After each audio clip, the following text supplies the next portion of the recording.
तो my dear students, कैसे हैं आप लोग। उम्मीद करते हैं कि आप लोग एकदम अच्छे से होंगे और मन लगा करके पढ़ाई कर रहे होंगे। तो प्यारे बच्चों, आज आपका मासिक परीक्षा खत्म हो गया। 3 दिन का परीक्षा था और 3 दिन का परीक्षा आपका समाप्त हो गया और उम्मीद करते हैं कि आप लोग बहुत ही बेहतरीन तरीके से परीक्षा दिए होंगे और इस परीक्षा को देने के बाद आपको यह अनुमान लग गया होगा कि हाँ भाई, हमें कैसे परीक्षा की तैयारी करनी है। लेकिन हाँ, बहुत सारे टीचर वैसे लोगों को खैर हम टीचर नहीं कहते हैं। बहुत सारे टीचर क्या कर रहे थे कि परीक्षा के पहले बच्चों को क्वेश्चन दे रहे थे और बच्चे भी लाखों की संख्या में वैसे टीचर को देख रहे थे कि चलो भाई पहले क्वेश्चन मिल जा रहा है और बच्चे उन सब चीजों को पसंद कर रहे थे। तो इतना तो कंफर्म है कि जो लोग वैसा कर रहे थे ना, उनके बच्चे कभी टॉपर बनने वाले नहीं है, उनके बच्चे कभी रैंकर्स बनने वाले नहीं है। क्योंकि अगर 9th 10th क्लास से ही बच्चों को आदत लगा दी जाए क्वेश्चन देने की, तो फिर बच्चों का भविष्य क्या होगा ये आप लोग सोच सकते हैं। समझ गए ना। तो ये प्यारे बच्चों, आप लोग अच्छे तरीके से समझ लीजिए कि वैसे लोग ना बच्चों का भविष्य खराब कर रहे हैं।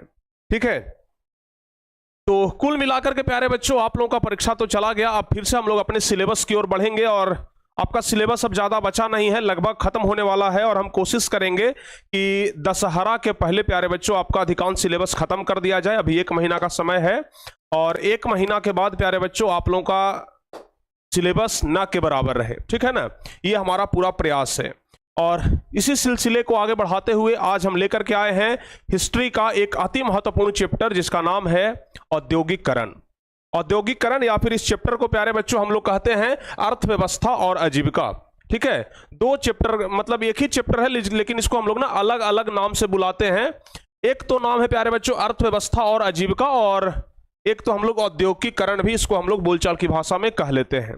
तो आज ये चैप्टर हम पढ़ाने वाले हैं और परीक्षा के दृष्टिकोण से अगर देखा जाए तो काफी ज्यादा महत्वपूर्ण है। तो इसलिए आप लोग इस चैप्टर को शुरू से लेकर के अंत तक एकदम ध्यान से कंसंट्रेट होकर के देखिएगा, क्योंकि अगर प्यारे बच्चों आप क्वेश्चन बैंक उठा करके देखें ना, तो फिर यहां से संबंधित आपको क्वेश्चन मिलेंगे और भरपूर मिलेंगे, भरमार। समझ गए ना, ध्यान रखिएगा इस बात को।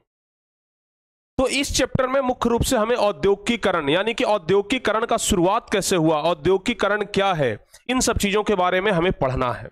तो चलिए प्यारे बच्चों, हम इस चैप्टर की शुरुआत करेंगे, लेकिन उसके पहले हम आपको बता दें आज का मोटिवेशन। आज का मोटिवेशन है कि वो लक्ष्य ही क्या जो लोगों को असंभव ना लगे, वो लक्ष्य ही क्या जो लोगों को असंभव ना लगे और वो सफर ही क्या जो लोगों को पागलपन ना लगे। तो इसलिए अगर कोई कह रहा है कि ये लक्ष्य असंभव है, तो फिर समझिए कि असली मजा उसी लक्ष्य को पाने में है। समझ गए ना। अगर कोई कह रहा है कि ये लक्ष्य संभव है, तो ये असली मजा जो है ना उसी लक्ष्य को पाने में है। और अगर कोई कह रहा है कि ये सफर प्यारे बच्चों मत करिए, तो ध्यान रखिएगा कि पागलपन असली जो पागलपन है ना, वो उसी में लगता है कि जब हम लोग एक सच्चे सफर की शुरुआत करते हैं, एक सफर पर चलते हैं। समझ गए। तो चलिए एक बार क्लास को आप लोग जल्दी से शेयर कर दीजिए सारे बच्चे। और हाँ, दूसरी बात, एक बार क्लास को तो आप लोग शेयर करेंगे ही, दूसरी बात, एक महत्वपूर्ण बात बता दे प्यारे बच्चों कि आपका 1 तारीख से, ध्यान रखिएगा, 1 अक्टूबर से आपका क्रैश कोर्स शुरू होने वाला है। 1 अक्टूबर को आपका ये जो क्रैश कोर्स का बैच है ना, वो लॉन्च हो जाएगा। ध्यान रखिएगा। तो जितने भी 10वीं क्लास के बच्चे हैं, 10th क्लास के बच्चे हैं, वो ध्यान रखेंगे कि 1 तारीख से आपका क्रैश कोर्स शुरू होने वाला है। ये आपको हम जानकारी दे दिए। और अगली महीना में प्यारे बच्चों अब आपको ना बड़े बड़े सरप्राइज देने वाले हैं। अगली महीना में क्या होने वाला है आपको पता है? 1 मिलियन का प्यारे बच्चों सेलिब्रेशन। पटना में एक बड़ा सेमिनार होगा और उस सेमिनार में आप लोगों को आना है। समझ गए। उस सेमिनार में आप लोगों को आना है। समझ गए।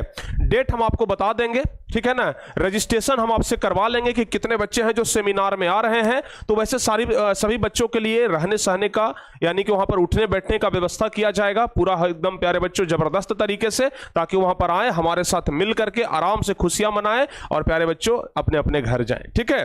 तो इन सब चीजों के बारे में आगे अपडेट करवाएंगे। फिलहाल हम आपको बता दें कि 1 तारीख से आपका क्रैश कोर्स स्टार्ट हो जाएगा। ठीक है ना। और ध्यान रखिएगा कि ये जो क्रैश कोर्स स्टार्ट होगा ना, ये एप्लीकेशन पर होगा और फुल्ली एप्लीकेशन पर, जिसका 1 या 2 क्लास सिर्फ यूट्यूब पर होगा शुरुआत वाला डेमो के लिए, और बाकी कोई भी क्लास यूट्यूब पर नहीं होगा। टोटल क्लास एप्लीकेशन पर होगा। ठीक है, ध्यान रखेंगे। चलिए, आज आप लोग परीक्षा खत्म किए हैं तो हमें ये उम्मीद भी करते हैं कि आप लोग भाई थोड़ा सा आज रेस्ट कर रहे होंगे। बहुत सारे बच्चे सोच रहे होंगे चलो भाई आज पढ़ाने दो, आज पढ़ने का मन नहीं है। लेकिन आज ही हम एक अति महत्वपूर्ण चैप्टर का शुरुआत भी कर दिए हैं। तो जितने भी पढ़ने वाले बच्चे हैं वो तो आज आएंगे, पढ़ाई करेंगे, क्योंकि अगर 3 दिन के परीक्षा से आपका लक्ष्य रुक जाए तो प्यारे बच्चों वैसा परीक्षा फिर क्या जरूरी है, समझ गए ना। तो 3 दिन परीक्षा पड़ा है, इसमें आप लोग को रेस्ट लेने की जरूरत नहीं है, आराम से उठिए, जागिए और लक्ष्य प्राप्ति तक रुकिए मत, ध्यान रखिएगा। तो हम लोग आज पढ़ने वाले हैं अर्थव्यवस्था और आजीविका, जो कि इतिहास का 5वां नंबर चैप्टर है। टोटल इतिहास में 8 चैप्टर है। जब ये चैप्टर खत्म होगा ना, और मुश्किल से हम 3 क्लास में ये चैप्टर खत्म कर देंगे, बस 3 क्लास में आपका ये चैप्टर खत्म होगा प्यारे बच्चों, और उसके बाद हम लोग आगे बढ़ जाएंगे। चलिए, तो इस चैप्टर की हम शुरुआत करते हैं, और इस चैप्टर के बारे में बताएं उसके पहले बता दें कि जो बच्चे टॉपर बैच में नहीं जुड़े हुए तो टॉपर बैच में जुड़ जाइएगा।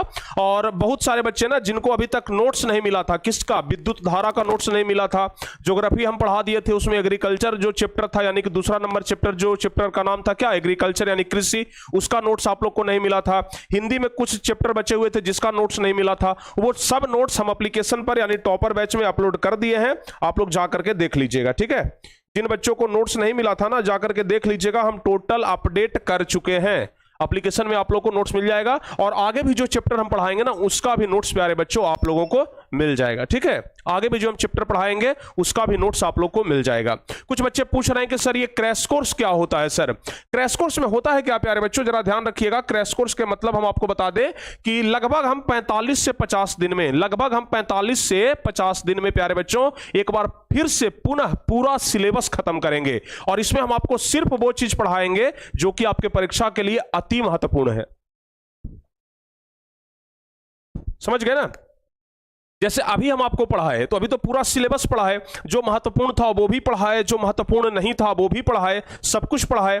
लेकिन क्रैश कोर्स में क्या होगा ना कि सिर्फ जो महत्वपूर्ण होगा ना हम सिर्फ वही पढ़ाएंगे, उसी पर चर्चा करेंगे।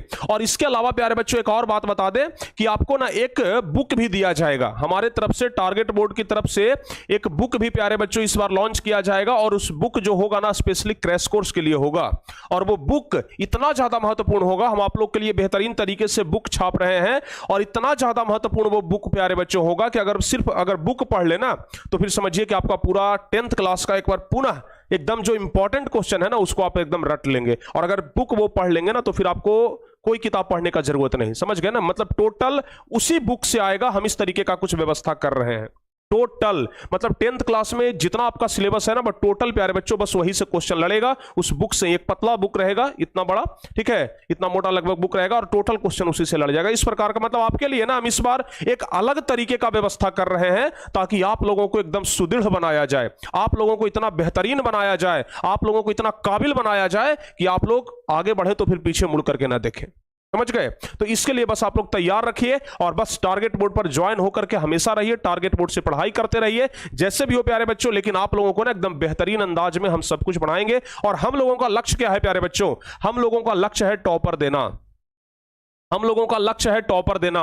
और दूसरा लक्ष्य क्या है हमारा, यह लक्ष्य है कि जितने भी सारे टारगेट बोर्ड से पढ़ रहे हैं, जितने भी सारे टारगेट बोर्ड से पढ़ रहे हैं, वो टारगेट बोर्ड से पढ़ने वाले एक भी बच्चों का कम मार्क्स नहीं आना चाहिए। फेल का तो हम बात ही नहीं करते हैं, जो बच्चे अगर शुरू से लेकर के अंत तक पढ़ रहे हैं ना, ये हम 110% नहीं प्यारे बच्चों 1000% गारंटी देते हैं कि वो बच्चे दूर दूर तक कभी फेल नहीं करेंगे। अगर मन से आप लोग टारगेट बोर्ड के साथ जुड़ करके पढ़ाई कर रहे हैं ना, तो हम आपको बता दें कि आप कभी फेल नहीं कर सकते हैं। हाँ, हम आपको नंबर के लिए पढ़ाते हैं कि हाँ कितना ज्यादा नंबर आप ला सकते हैं। तो जो बच्चे हमेशा टॉपर बैच में जुड़े हैं, टारगेट बोर्ड के साथ जुड़ करके पढ़ाई कर रहे हैं ना, तो फिर कभी वो बच्चे का कम नंबर नहीं आएगा। इस बात का वादा रहा आपके इस बड़े भाई का, समझ गए ना, ये वादा है प्यारे बच्चों आपके इस बड़े भाई का, इस वादे को आप लोग याद रखिएगा। चलिए अब हम आगे बढ़ते हैं प्यारे बच्चों, और आपको बताते हैं औद्योगिकीकरण के बारे में, ठीक है ना। औद्योगिकीकरण एक्चुअल में है क्या, औद्योगिकीकरण एक्चुअल में है क्या प्यारे बच्चों, जरा ध्यान रखिएगा। औद्योगिकीकरण, जैसे आप लोग को पता है कि आज ना इतना मशीन निकल गया, आज आप लोग देख रहे हैं कि बहुत तरह के मशीन निकल गए, लेकिन पहले प्यारे बच्चों मशीन नहीं हुआ करता था। पहले जितने भी सारे काम होते थे ना, सब काम हाथ से होता था। पहले जितने भी सारे काम हुआ करते थे वो सभी काम किस चीज से होता था, हाथ से होता था। चाहे कोई भी काम हो, मशीन नहीं होता था प्यारे बच्चों, समझ गए ना, हाथ से ही होता था, या फिर जीव जंतुओं का मदद लेकर के होता था, जानवरों का मदद लेकर के होता था। जैसे आज आप लोग देख रहे हैं कि खेत में खेती करने के लिए ट्रैक्टर निकल गया, हार्वेस्टर निकल गया, थ्रेसर निकल गया, पावर टिलर निकल गया, पता नहीं क्या क्या निकल गया। लेकिन पहले आप लोग जानते थे कि खेती किया जाता था बैल से, जानते थे ना, पहले बैल से खेती किया जाता था और बैल के साथ साथ आदमी भी बेचारा खेत में घूमता था, हल जोतता था। तो ये आप लोग देख रहे हैं कि ये जमाना बदल रहा है, युग बदल रहा है। तो पहले जो बैल से खेती होता था आज ट्रैक्टर से होना शुरू हो गया।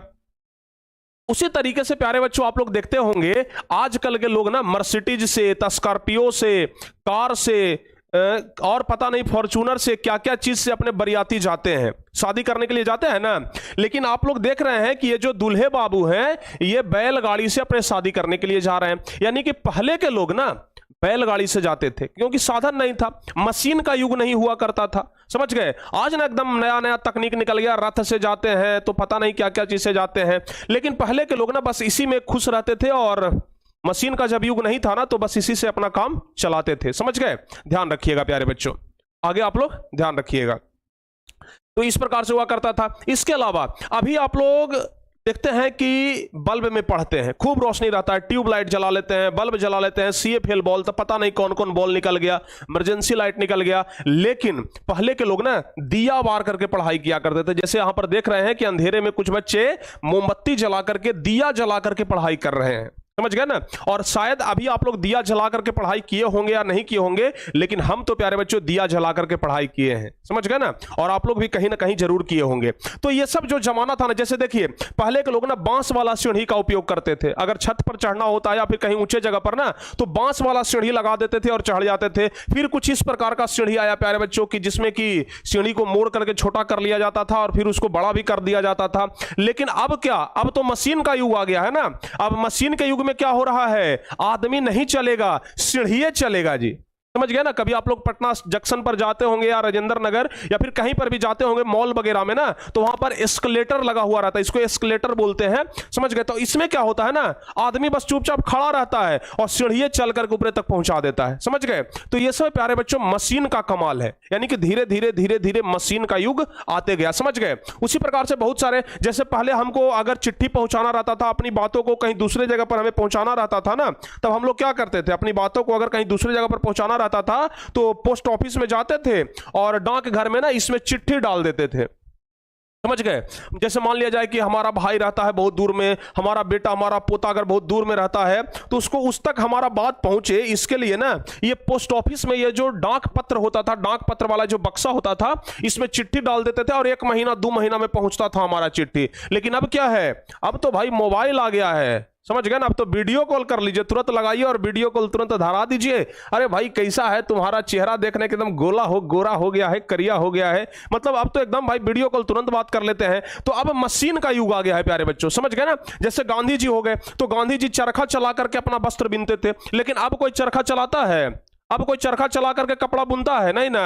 अब कपड़ा चला करके कोई, अब चरखा चला करके कोई कपड़ा नहीं बुनता है, डायरेक्ट एकदम मशीन वाला एकदम फैक्ट्री लग गया, वहां से 1 मिनट में मतलब 1 मिनट में मतलब 10-20 कपड़ा निकल रहा है, समझ गए। तो ध्यान रखिएगा, बहुत ज्यादा कपड़ा का उत्पादन होने लगा। पहले क्या होता था कि ठंडा के दिन में ना महिलाएं कांटा लेकर के ना इस प्रकार से क्या बुनती रहती थी, स्वेटर बुनती रहती थी। आप लोग देखते होंगे, आपके भी मम्मी बुनते होंगे या फिर आपकी अगर बहन होगी तो वो बुनती होगी। इस प्रकार से करके ना कांटा लगा करके वो क्या कपड़ा, मतलब उनका जो कपड़ा होता था स्वेटर, उसको बुनती रहती थी। लेकिन अब देखते हैं सब मार्केट में आ गया, सब मशीन सब होना शुरू हो गया है। यानी कि अब जो युग है ना प्यारे बच्चों, वो मशीनों का युग आ गया है। अब जो युग है वो मशीनों का युग आ गया है, ध्यान रखिएगा। तो औद्योगिकीकरण बस यही है, औद्योगिकीकरण बस यही है प्यारे बच्चों। जब पहले, ध्यान रखिएगा, बहुत समय पहले यानी कि 17वीं 18वीं शताब्दी में जब मशीन का युग नहीं हुआ करता था तो लोग हाथ से काम करते थे, समझ गए। जब मशीन का युग नहीं हुआ करता था ना तो लोग हाथ से काम करते थे, और जब हाथ से काम करते थे तो ज्यादा मात्रा में काम नहीं होता था, जनसंख्या बढ़ते गया। जैसे मान लिया जाए कि पहले कोई आदमी था जो दिन भर में 1 शर्ट बनाता था, समझ गए ना, दिन भर में 1 शर्ट बनाया। लेकिन जनसंख्या बढ़ रहा है दुगनी रफ्तार से, 1 शर्ट से काम नहीं चल पा रहा। एक आदमी 1 दिन में 1 शर्ट बना रहा है, लेकिन मार्केट में डिमांड है कि हमको 1 दिन में 10 शर्ट चाहिए, भाई आदमी का संख्या बढ़ते जा रहा है। तो वैसी स्थिति में लोगों ने महसूस किया कि नहीं, अब मशीनों के द्वारा क्या सब कुछ होना चाहिए। तो इन सब चीजों के कारण ना धीरे धीरे धीरे धीरे धीरे धीरे करके मशीनों का उपयोग होना शुरू हो गया, समझ में आ रहा है। धीरे धीरे करके मशीनों का उपयोग होना शुरू हो गया, ये बात आप लोग ध्यान रखिएगा। तो कुल मिलाकर के अगर हम लोग बात करें ना कि कब हुआ सर मशीनों का उपयोग, तो अगर प्यारे बच्चों हम बात करें तो 1760 ईस्वी के पहले 1760 ईस्वी के पहले मशीन नहीं हुआ करता था। 1760 ईस्वी के अगर पहले चले जाए ना तो मशीन था ही नहीं। जितना भी काम हुआ करता था ना, सब प्यारे बच्चों क्या हुआ करता था, सब हुआ करता था किस चीज से, हाथ से, इंसान करता था। समझ गए? यानी कि 17वीं 18वीं शताब्दी में बहुत सारे बच्चे ऐसे होंगे ना जिनको शताब्दी मतलब पता नहीं चलता होगा कि सर जी शताब्दी मतलब क्या होता है। कितने बच्चे हैं जिनको पता है कि शताब्दी मतलब क्या होता है? कितने बच्चे ऐसे हैं जिनको पता है कि दशक मतलब क्या होता है? क्या पता है आप लोगों को? अगर नहीं पता है तो सुन लीजिए, एकदम बेसिक से पढ़ाएंगे, एकदम आसान भाषा में पढ़ाएंगे, एक एक चीज आपको हम समझा देंगे, बिल्कुल भी चिंता मत करिएगा। ध्यान रखिएगा प्यारे बच्चों, शताब्दी मतलब होता है 100 साल। शताब्दी मतलब होता है 100 साल और दशक मतलब होता है 10 साल। समझ गए? अगर हम आपसे बोल रहे हैं 18वीं शताब्दी, अगर हम आपसे बोल रहे हैं 18वीं शताब्दी, इसका मतलब क्या हुआ? कितना वर्ष से कितना वर्ष के बीच को हम लोग 18वीं शताब्दी कहते हैं? बताइए, कहां से कहां तक की ईस्वी को हम लोग क्या शताब्दी कहते हैं, 18वीं शताब्दी कहेंगे? जैसे मान लिया जाए प्यारे बच्चों, आपको ना एक सिंपल एग्जांपल हम देते हैं। विराट कोहली अगर शतक लगाया, अगर विराट कोहली शतक लगाता है तो हम कहते हैं कि 100 रन बन गया, यही ना कहते हैं? विराट कोहली शतक मार दिया मतलब कि उसका 100 रन कंप्लीट हो गया, 100 रन कंप्लीट हो गया।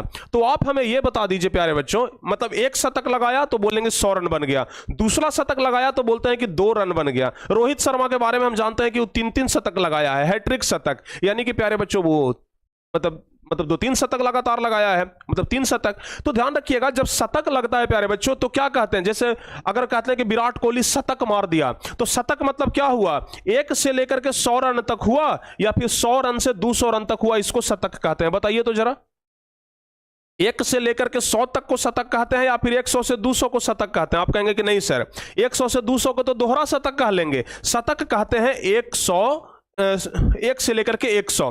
यानी कि अगर हम लोग बोल रहे हैं 18वीं शताब्दी तो इससे हमें 100 पहले आना होगा, क्योंकि देख रहे हैं शतक मतलब होता है कि 100 से लेकर के 1 यानी कि 100 पीछे तक। यानी कि अगर हम लोग बोल रहे हैं 18वीं शताब्दी यानी कि 1800 ईस्वी, समझ गए ना, 1800 ईस्वी, और इससे 100 साल पीछे आ जाइए प्यारे बच्चों, तो 1701 ईस्वी से लेकर के 1800 ईस्वी तक का जो समय है इसको हम लोग बोलते हैं 18वीं शताब्दी। समझ गए? ध्यान रहेगा ना, ध्यान रखिएगा। 1701 से लेकर के 1800 ईस्वी तक का जो समय है ना, उसे हम लोग कहते हैं 18वीं शताब्दी। अगर हम आपसे पूछ दें प्यारे बच्चों कि बताओ 19वीं शताब्दी क्या है, अगर हम आपसे पूछ दें कि बताओ भाई 19वीं शताब्दी क्या है, तो आपका जवाब क्या होगा? कितना ईस्वी से लेकर के कितना ईस्वी तक के समय को 19वीं शताब्दी कहेंगे? तो आप कहेंगे कि सर 1801 से लेकर के और 1900 तक का जो समय होगा ना, उसको 19वीं शताब्दी कहेंगे। ठीक है? अगर हम आपसे पूछ दें कि बताओ मेरे भाई 20वीं शताब्दी क्या है, अगर हम आपसे पूछें कि बताओ 20वीं शताब्दी क्या है, तो आप कहेंगे कि सर 1901 ईस्वी से लेकर के और 2000 ईस्वी तक, 1901 ईस्वी से लेकर के 2000 ईस्वी तक का जो समय है वो 20वीं शताब्दी है। अगर हम आपसे पूछ दें कि 21वीं शताब्दी क्या है, तो आप कहेंगे कि सर 2001 से लेकर के 2100 तक का जो समय होगा वो होगा 21वीं शताब्दी। तो अभी प्यारे बच्चों वर्तमान में कितना चल रहा है? अभी वर्तमान में चल रहा है 2023। यानी कि आप हमें यह बताइए कि 2001 से 2100 के बीच में 2023 आता है ना, तो अभी कौन सी शताब्दी है? बताइए जल्दी से, अभी कौन सी शताब्दी है? तो आपका जवाब होगा कि सर अभी 21वीं शताब्दी है। अभी 21वीं शताब्दी है ना, बताइए, अभी 21वीं शताब्दी है ना? यस सर, बिल्कुल। चलिए बहुत बढ़िया। जो बच्चे क्लास को लाइक नहीं किए हैं एक बार लाइक जरूर कर दीजिएगा आप लोग। जो बच्चे अभी तक क्लास को लाइक नहीं किए हैं ना, एक बार जरूर क्लास को लाइक कर दीजिएगा, तभी मजा आएगा। अगर क्लास को लाइक नहीं करेंगे तो मजा नहीं आएगा। और शेयर ज्यादा से ज्यादा करिए, सारे बच्चे कम से कम एक शेयर करिए ताकि सारे बच्चे जुड़ जाएं। ठीक है? देखिएगा प्यारे बच्चों, तो शताब्दी मतलब हम आपको समझा दिए, यानी कि 100 साल पीछे जाना होता है। अगर हम बोल रहे हैं 21वीं शताब्दी मतलब प्यारे बच्चों आपको 2000 ईस्वी 2001 से लेकर के 2100 जोड़ना होगा। समझ गए ना? तो ये बात आप लोग ध्यान रखिएगा। तो औद्योगिक क्रांति का जो शुरुआत माना जाता है, यानी कि मशीनों का जो शुरुआत माना जाता है ना, वो प्यारे बच्चों 18वीं शताब्दी माना जाता है। मशीनों का शुरुआत हुआ था 18वीं शताब्दी में। 18वीं शताब्दी कहने का मतलब कब प्यारे बच्चों? ये हुआ होगा 1701 ईस्वी से लेकर के 1800 ईस्वी तक के बीच में। इन्हीं बीच में कभी ना कभी मशीनों का आविष्कार हुआ होगा सबसे पहली बार। समझ गए ना? सबसे पहली बार हुआ होगा। तो ध्यान रखिएगा एक चीज और, हाँ जब इतना चीज बता ही दिए तो एक चीज और हम आपको बता देते हैं। उत्तरार्ध और पूर्वार्ध मतलब क्या होता है, जरा ध्यान रखिएगा। उत्तरार्ध और क्या प्यारे बच्चों, पूर्वार्ध। अगर कोई बोल दे 18वीं शताब्दी के उत्तरार्ध में, 19वीं शताब्दी के पूर्वार्ध में, तो उत्तरार्ध मतलब क्या होता है और पूर्वार्ध मतलब क्या होता है, जरा ध्यान रखिएगा। अब जरा जैसे हम आपको बोल रहे हैं कि 1701 ईस्वी से लेकर के 1800 ईस्वी तक, ठीक है, हम ये एक ईस्वी लिख दिए। और अगर हम बोल रहे हैं 18वीं शताब्दी के पूर्वार्ध में, 18वीं शताब्दी के, हम एक शब्द लिख रहे हैं 18वीं शताब्दी के पूर्वार्ध में, क्या लिख रहे हैं, 18वीं शताब्दी के पूर्वार्ध में। तो ये पूर्वार्ध कहने का मतलब क्या हुआ? देखिए, बहुत सारे टीचर ना जब इस चैप्टर को पढ़ाते हैं तो डायरेक्ट औद्योगिक क्रांति से शुरू कर देते हैं। ये सब बच्चों को बताते ही नहीं है कि उत्तरार्ध क्या होता है, पूर्वार्ध क्या होता है, ये शताब्दी क्या होता है, और बच्चे समझ नहीं पाते हैं, समझ नहीं पाते हैं। और इसलिए जब हम शुरुआत करते हैं ना, तो एकदम निचले स्तर से, जमीन से शुरुआत करते हैं, ताकि हम बच्चों को आसमान तक लेकर के जाएं। समझ गए? ये बात ध्यान रखिएगा। तो अगर हम बोल रहे हैं 18वीं शताब्दी के पूर्वार्ध में, अच्छा पूर्वार्ध नाम से पता नहीं चल रहा है पूर्वार्ध मतलब पहले? कुछ समझ में आ रहा है? नाम से ही पता चल रहा है कि पूर्वार्ध मतलब पहले। यानी प्यारे बच्चों 18वीं शताब्दी का पूर्वार्ध यानी कि 1701 से 1800 के बीच में कभी ना कभी तो प्यारे बच्चों बीच में 1750 आया होगा, 1750 आया होगा ना। तो ध्यान रखिएगा 1750 से 1800 ईस्वी तक का जो समय है, 1750 से 1750 से 1800 ईस्वी तक का समय है ना, इसे हम लोग कहेंगे 18वीं शताब्दी का पूर्वार्ध। समझ गए? इसे हम लोग क्या कहेंगे? 18वीं शताब्दी का पूर्वार्ध कहेंगे। वहीं प्यारे बच्चों अगर हम 1800 के बाद 50 वर्ष जोड़ लें, 60 वर्ष जोड़ लें, समझ गए, तो वो हो जाएगा उत्तरार्ध। तो वो क्या हो जाएगा? उत्तरार्ध हो जाएगा। मतलब बाद वाले को उत्तरार्ध कहते हैं और पहले वाले को पूर्वार्ध कहते हैं। याद रहेगा, बाद वाले को पूर्वार्ध, सॉरी बाद वाले को उत्तरार्ध और पहले वाले को पूर्वार्ध कहते हैं। तो एक बात आप लोग ध्यान रखिएगा, यहां से आप लोग को शताब्दी समझ में आ गया, उत्तरार्ध समझ में आ गया, पूर्वार्ध समझ में आ गया, दशक समझ में आ गया कि 10 साल को दशक कहते हैं, 10 साल को दशक कहते हैं प्यारे बच्चों। अगर कोई आपसे ये बोल दे, अगर कोई आपसे ये बोल दे कि 1910 के दशक में, आपको बोल दे 1910 के दशक में, मतलब क्या हुआ पता है? अगर आपको कोई बोल दे कि 1910 के दशक में, इसका मतलब क्या हुआ? तो इसका मतलब हुआ 1900 ईस्वी से लेकर के 1910 ईस्वी तक। इसी को बोलते हैं दशक। इसी को क्या बोलते हैं? दशक बोलते हैं प्यारे बच्चों। समझ में आया ना? ध्यान रखिएगा, ठीक है। तो ये औद्योगिक क्रांति का जो शुरुआत हुआ था ना, वो कब हुआ था? औद्योगिक क्रांति का शुरुआत हुआ था 1760 ईस्वी में। आपसे परीक्षा में सवाल पूछा जाएगा औद्योगिक क्रांति का शुरुआत कब हुआ? तो 1760 ईस्वी में प्यारे बच्चों औद्योगिक क्रांति का शुरुआत हुआ था और यह समय लगभग 1890 तक चला था। यानी कि 1760 ईस्वी से लेकर के 1890 ईस्वी तक का जो समय है ना, उसे हम लोग औद्योगिक क्रांति के नाम से जानते हैं, औद्योगिक क्रांति के नाम से जाना जाता है। अच्छा प्यारे बच्चों एक बात बताइएगा, ये जो शब्द है ना, अभी तक हम आपको इतिहास में पढ़ाते आ रहे हैं क्रांति। अभी तक हम आपको इतिहास में क्या पढ़ाते आ रहे हैं? क्रांति। जैसे फ्रांस की क्रांति पढ़ाए, रूस की क्रांति पढ़ाए कि नहीं पढ़ाए?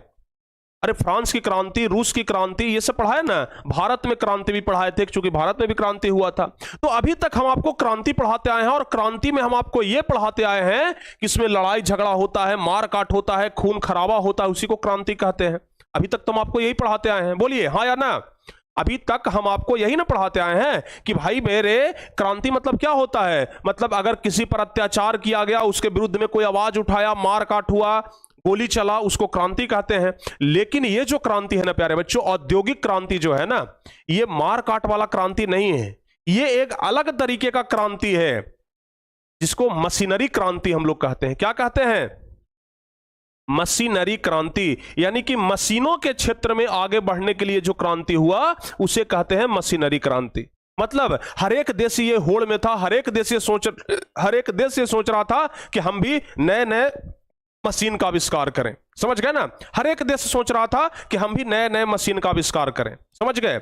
लेकिन इसमें सबसे पहला सफलता मिल गया इंग्लैंड को। सबसे पहला सफलता किसको मिल गया? इंग्लैंड को मिल गया प्यारे बच्चों। यानी कि औद्योगिक क्रांति का जो शुरुआत हुआ ना, औद्योगिक क्रांति का जो शुरुआत हुआ, ध्यान रखिएगा, औद्योगिक क्रांति का जो शुरुआत हुआ, औद्योगिक क्रांति का शुरुआत कहां से हुआ? औद्योगिक क्रांति का जो शुरुआत हुआ वो कहां से हुआ? जल्दी बताओ। ब्रिटेन से प्यारे बच्चों। ब्रिटेन को ही इंग्लैंड बोला जाता है, समझ गए ना? ब्रिटेन को ही क्या बोला जाता है? इंग्लैंड बोला जाता है। तो ब्रिटेन से यानी कि इंग्लैंड से औद्योगिक क्रांति का शुरुआत हुआ। और ब्रिटेन से ही क्यों हुआ, इंग्लैंड से ही क्यों हुआ, इसके पीछे भी बहुत बड़ा कारण है, जो कारण के बारे में आगे हम लोग चर्चा करेंगे। समझ गए? यानी कि सबसे पहले मशीनरी युग का जो शुरुआत हुआ ना, वो इंग्लैंड से हुआ। तो आज के बाद अगर आपसे कोई पूछे कि औद्योगिक क्रांति क्या है, तो सिर्फ एक लाइन में जवाब दीजिए कि भाई मेरे, पहले हाथ से काम होता था, और जब ये लगा कि नहीं अब हाथ से काम स्लो हो रहा है, पूरा नहीं हो रहा है, तो मशीनों का आविष्कार हुआ। तो हाथ से जो हम लोग मशीन पर आ गए ना, इसी को बस औद्योगिक क्रांति कहते हैं। समझ गए? हाथ से जो हम मशीन पर आ गए, बस इसी को हम लोग क्या कहते हैं, औद्योगिक क्रांति कहते हैं। समझ में आया? अब जरा देखिएगा ध्यान से कि जब इंग्लैंड से औद्योगिक क्रांति का शुरुआत हुआ, तो इंग्लैंड में नए नए नए नए प्यारे बच्चों मशीन बनने लगे। और आपको पता है सबसे पहला जो मशीन बना था ना, वो किस काम के लिए बना था? ये आपको पता है? सबसे पहला मशीन किस काम के लिए बना था? सूती वस्त्र का कपड़ा बुनने के लिए। सबसे पहला जो मशीन बना था ना प्यारे बच्चों, वो सूती वस्त्र के लिए बना था। किसके लिए? सूती वस्त्र के लिए सबसे पहला मशीन बना था। कौन कौन सा मशीन बना था आगे बताएंगे। कुछ मशीन था धागा कताई वाला, कुछ मशीन था धागा को महीन करने वाला, कुछ मशीन था कपड़ा बुनने वाला। मतलब कपड़ा बुनने के लिए, कपड़ा बनाने के लिए सबसे पहली बार मशीन का क्या निर्माण किया गया था? सूती वस्त्र के लिए। तो आपसे यह भी पूछा जाता है परीक्षा में कि बताओ सूती वस्त्र उद्योग के लिए सबसे पहला जो मशीन बना था ना, वो किस उद्योग के लिए बना था? तो जवाब होगा सूती वस्त्र उद्योग के लिए। समझ गए? सबसे पहला जो मशीन बना था वो किस उद्योग के लिए बना था? तो जवाब होगा सूती वस्त्र उद्योग के लिए। समझ गए? तो ये बात आप लोग ध्यान रखिएगा। यहां तक ध्यान रहेगा ना कि नहीं रहेगा? बिल्कुल सर। अब देखिए प्यारे बच्चों, जैसे अभी हम लोग मानव हैं, अभी हम लोग क्या हैं? मानव हैं। अभी हम लोग क्या है, पूरा पहले बेसिक कॉन्सेप्ट हम आपको समझा दे रहे हैं, उसके बाद हम लोग नोट्स पर आएंगे और आपको हम समझा देंगे। ठीक है ना? पहले थोड़ा बेसिक कॉन्सेप्ट हम इधर का समझा देते हैं, फिर नोट्स पर ले चलेंगे और नोट्स के माध्यम से समझा देंगे। अभी हम लोग प्यारे बच्चों क्या है? मानव हैं। अरे आप भी मानव है ना? हाँ या ना बोलिए। अरे हाँ भाई, मानव ही हैं। लेकिन प्यारे बच्चों आप हमें ये बताइए, अभी हम लोग मानव हैं, मानव के पहले जो मानव हुआ, यानी कि हम लोग एकदम सभ्य मानव हैं, एकदम सभ्य हैं, लेकिन जो सबसे पहले मानव हुआ था ना, उसको हम लोग बोलते हैं क्या? आदि मानव। क्या बोलते हैं प्यारे बच्चों? आदि मानव बोलते हैं ना। यानी कि जो सबसे पहले मानव हुआ, उसको हम लोग क्या बोलते हैं? आदि मानव बोलते हैं। समझ में आ रहा है? वैसे ही औद्योगिकरण के पहले जो युग था, औद्योगिकरण यानी कि जो मशीनरी युग, तो मशीनरी युग के पहले जो युग था, यानी कि औद्योगिकरण के जो पहले युग था, उसको भी हम लोग क्या बोलते हैं? आदि औद्योगिकीकरण का युग बोलते हैं। आदि औद्योगिकीकरण का युग, औद्योगिकीकरण का युग, आदि औद्योगिकीकरण का युग बोलते हैं। अगर आपसे पूछा जाए कि बताओ आदि औद्योगिकीकरण का युग क्या है, तो आपको एक लाइन में जवाब देना है कि औद्योगिकीकरण से पहले, औद्योगिकीकरण से पहले के युग को आदि औद्योगिकीकरण का युग कहा जाता है। समझ गए? बता दीजिएगा हाँ या ना, बोलिए जल्दी से। औद्योगिकीकरण से पहले के युग को आदि औद्योगिकीकरण युग कहा जाता है। समझ गए ना? आदि औद्योगिकीकरण का युग किसे कहा जाता है? जल्दी से जवाब बताइए। तो ध्यान रखिएगा, औद्योगिकीकरण से पहले के युग को प्यारे बच्चों क्या कहा जाता है? आदि औद्योगिकीकरण का युग कहा जाता है। याद रहेगा हाँ या ना, बोलिए जल्दी से। यस सर, याद रहेगा। चलिए बहुत बढ़िया, याद रहेगा ना? चलिए, तो ये सब प्यारे बच्चों कुछ बेसिक कॉन्सेप्ट है, इसको याद रखिएगा। ठीक है? अब चलिए हम सीधे पीडीएफ पर आपको लेकर के चलते हैं और वहां से आपको एक समुचित उत्तर के साथ परिभाषा बताते हैं। जैसे हम आपको अभी तक पढ़ा रहे हैं कि औद्योगिकीकरण क्या है। हम आपको क्या पढ़ा रहे हैं? औद्योगिकीकरण, उत्तरार्ध पूर्वार्ध सब कुछ हम आपको पढ़ा चुके हैं। तो जरा देखिएगा ध्यान से, औद्योगिकीकरण है कि आपके परीक्षा में 2 नंबर का सवाल पूछा जाता है। 2 नंबर से कम का तो कोई चांस ही नहीं है। 2 नंबर का सवाल पूछा जाएगा कि औद्योगिक क्रांति क्या है। औद्योगिक क्रांति क्या है, यह पूछा जाएगा प्यारे बच्चों, 2 नंबर का सवाल, और काफी ज्यादा महत्वपूर्ण सवाल है। तो आप लोग ध्यान रखिएगा, लिखेंगे 18वीं शताब्दी के उत्तरार्ध। अभी हम आपको उत्तरार्ध बताए हैं ना, उत्तरार्ध क्या होता है? 18वीं शताब्दी। 18वीं शताब्दी मतलब क्या हुआ? 1701 ईस्वी से लेकर के 1800 ईस्वी का तक का जो समय है। तो यहां कह रहा है 18वीं शताब्दी के उत्तरार्ध। उत्तरार्ध कहने का मतलब क्या हुआ प्यारे बच्चों, जल्दी से बताइए। 18वीं शताब्दी का उत्तरार्ध। और ध्यान रखिएगा 19वीं शताब्दी के पूर्वार्ध में, 19वीं शताब्दी के पूर्वार्ध में, यानी कि 19वीं शताब्दी के पहले समझ गए। और 18वीं शताब्दी के उत्तरार्ध यानी कि ध्यान रखिएगा 1700 1800 के बीच में हो गया 18वीं शताब्दी, और 1801 से 1900 तक हो गया 19वीं शताब्दी। यानी कुल मिलाकर के अगर हमें बोल दें आपको कि 1760 ईस्वी से लेकर के 1890 ईस्वी तक का जो समय है ना, इसी को कहा जाता है औद्योगिक क्रांति। इसी को कहा जाता है औद्योगिक क्रांति। यानी कि इस इतना से इतना समय के बीच में ना बहुत सारे नए नए मशीनों का आविष्कार हुआ था। तो ध्यान रखिएगा 18वीं शताब्दी से 18वीं शताब्दी के उत्तरार्ध तथा 19वीं शताब्दी के पूर्वार्ध में कुछ पश्चिमी देशों के तकनीकी, कुछ पश्चिमी देश यानी कि वेस्टर्न कंट्री, समझ गए। तो पश्चिमी देशों के तकनीक, सामाजिक, आर्थिक एवं सांस्कृतिक स्थिति में काफी बड़ा बदलाव आया। यानी कि उनके तकनीक में काफी बड़ा बदलाव आया। जब तकनीक डेवलप किया तो क्या मशीनों का युग हुआ। सामाजिक, आर्थिक और सांस्कृतिक स्थिति में बदलाव आया। उत्पादन प्रणाली में जो आधारभूत परिवर्तन हुआ, जिसके फलस्वरूप इंसानों ने कृषि तथा उद्योग धंधों में जो आदमी था, जो इंसान था, वो क्या किया कि चाहे खेती करने में हो या फिर उद्योग धंधों में यानी कि फैक्ट्री में हो, इंसानों के स्थान पर आदमी, इंसान यानी कि आदमी के स्थान पर मशीनों का प्रयोग करना शुरू कर दिया। उसे ही हम लोग क्या कहते हैं, औद्योगिक क्रांति कहते हैं। अंग्रेजी में औद्योगिक क्रांति को इंडस्ट्रियल रिवॉल्यूशन कहते हैं।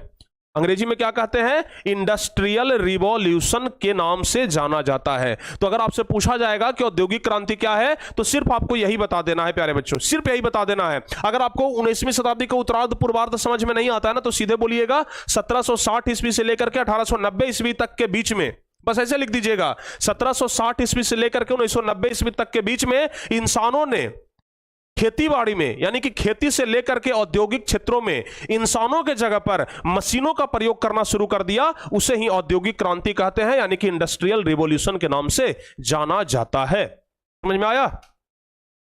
उसे ही हम लोग इंडस्ट्रियल रिवॉल्यूशन यानी कि औद्योगिक क्रांति के नाम से जानते हैं। बता दीजिएगा आप लोग, ये बता दीजिएगा ना। अब औद्योगिक क्रांति में तो कोई दिक्कत नहीं है। 1760 से लेकर के 1890 ईस्वी तक का जो समय है वो प्यारे बच्चों क्या कहा जाता है, औद्योगिक क्रांति कहा जाता है। बार बार हम रिपीट कर रहे हैं, इस चीज को आप समझिएगा, ठीक है, याद रहेगा। चलिए अब प्यारे बच्चों बात ये आता है कि आखिर सबसे पहले इस शब्द का प्रयोग किसने किया। सबसे पहले औद्योगिक क्रांति शब्द का प्रयोग पहले किसने किया। कोई तो ऐसा व्यक्ति होगा जो सबसे पहले प्रयोग किया होगा कि भाई औद्योगिक क्रांति आ गया। कोई तो आदमी ऐसा होगा ना जो सबसे पहले बोला होगा कि भाई औद्योगिक क्रांति आ गया। समझ गए ना? तो ध्यान रखिएगा सबसे पहले प्यारे बच्चों इस शब्द का प्रयोग किसने किया था। तो जवाब ध्यान रखिएगा, औद्योगिक क्रांति शब्द का सबसे पहला प्रयोग किया था आर्नोल्ड टॉयनबी ने। एक राइटर का नाम है, लेखक का नाम है क्या, आर्नोल्ड टॉयनबी। उन्होंने एक अपना पुस्तक लिखा था। क्या पुस्तक का नाम था? पुस्तक का नाम था lectures on the industrial revolution in England. Lectures on the industrial revolution in England, यानी कि इंग्लैंड में औद्योगिक क्रांति नामक एक पुस्तक लिखा। ठीक है ना, इंग्लैंड में औद्योगिक क्रांति एक पुस्तक है प्यारे बच्चों, यहां पर देख रहे हैं, ये पुस्तक आप लोग देख रहे हैं। इस पुस्तक का ही नाम है lectures on the industrial revolution in England, यही किताब है। समझ गए ना? तो सबसे पहले जो लेखक थे आर्नोल्ड टॉयनबी, ये प्यारे बच्चों सबसे पहला एक पुस्तक लिखे, अपना पुस्तक का नाम ही रखे lectures on the industrial revolution in England. और यहीं पर सबसे पहली बार औद्योगिक क्रांति शब्द का प्रयोग किया गया था 1844 ईस्वी में। औद्योगिक क्रांति का सूत्रपात जो है ना वो वस्त्र उद्योग के मशीनीकरण के साथ आरंभ हुआ, यानी कि सबसे पहले औद्योगिक क्रांति का जो जन्म हुआ ना वो वस्त्र उद्योग के कारण हुआ। वस्त्र उद्योग यानी कि सूती कपड़ा के कारण, ठीक है, क्योंकि उस समय सूती कपड़ा ज्यादा चलता था। याद रहेगा ना? तो ध्यान रखिएगा, ये चीज आपके किताब में मिलेगा भी नहीं, लेकिन आपकी जानकारी के लिए हम बता दें क्योंकि परीक्षा में पूछा जा चुका है कि औद्योगिक क्रांति का सबसे पहला प्रयोग किसने किया था या फिर कब किया गया था। तो जवाब ध्यान रखिएगा, औद्योगिक क्रांति का सबसे पहला प्रयोग आर्नोल्ड टॉयनबी ने किया था अपनी पुस्तक lectures on the industrial revolution in England में 1844 ईस्वी में। ठीक है ना? अभी हम आपको बता भी दिए कि औद्योगिक क्रांति का समय कब से कब तक है, तो 1760 से लेकर के 1890 ईस्वी तक के समय को क्या कहते हैं, औद्योगिक क्रांति कहते हैं। और उसके अलावा हम आपको यह भी बता दिए कि यह एक ऐसा क्रांति था जिसमें मारकाट नहीं हो रहा था, जिसमें उच्च जाति और निम्न जाति के भेदभाव नहीं हो रहा था कि उसके कारण मारपीट हो रहा है। जैसे पहले क्या हुआ करता था कि मजदूरों पर अत्याचार हुआ करता था, जो ऊपर के लोग होते थे ना, यानी कि जो क्या अमीर घराने के लोग होते थे, जो उद्योगपति होते थे, वो मजदूरों पर अत्याचार करते थे, और जब मजदूर पर अत्याचार करते थे तो मजदूर उनके खिलाफ में क्या करते थे, क्रांति करते थे।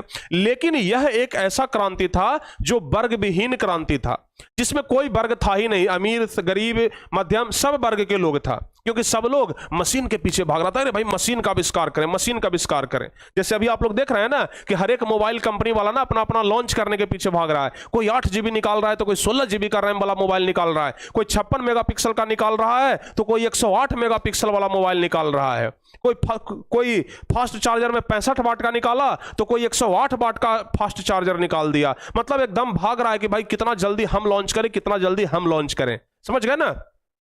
और आजकल का तो एक भाई एकदम सिंपल चीज है, आजकल तो एकदम सिंपल चीज है। अगर जो कोई भी मोबाइल लॉन्च होता है, कोई भी, अगर हम मान लेते हैं कि कोई भी मोबाइल लॉन्च हुआ, तो उसको खरीदने वाले जो अधिकांश लोग होते हैं ना, उसे खरीदने वाले जो अधिकांश लोग होते हैं वो क्या करते हैं बताइए, वो सबसे पहले कैमरे में चेक करते हैं।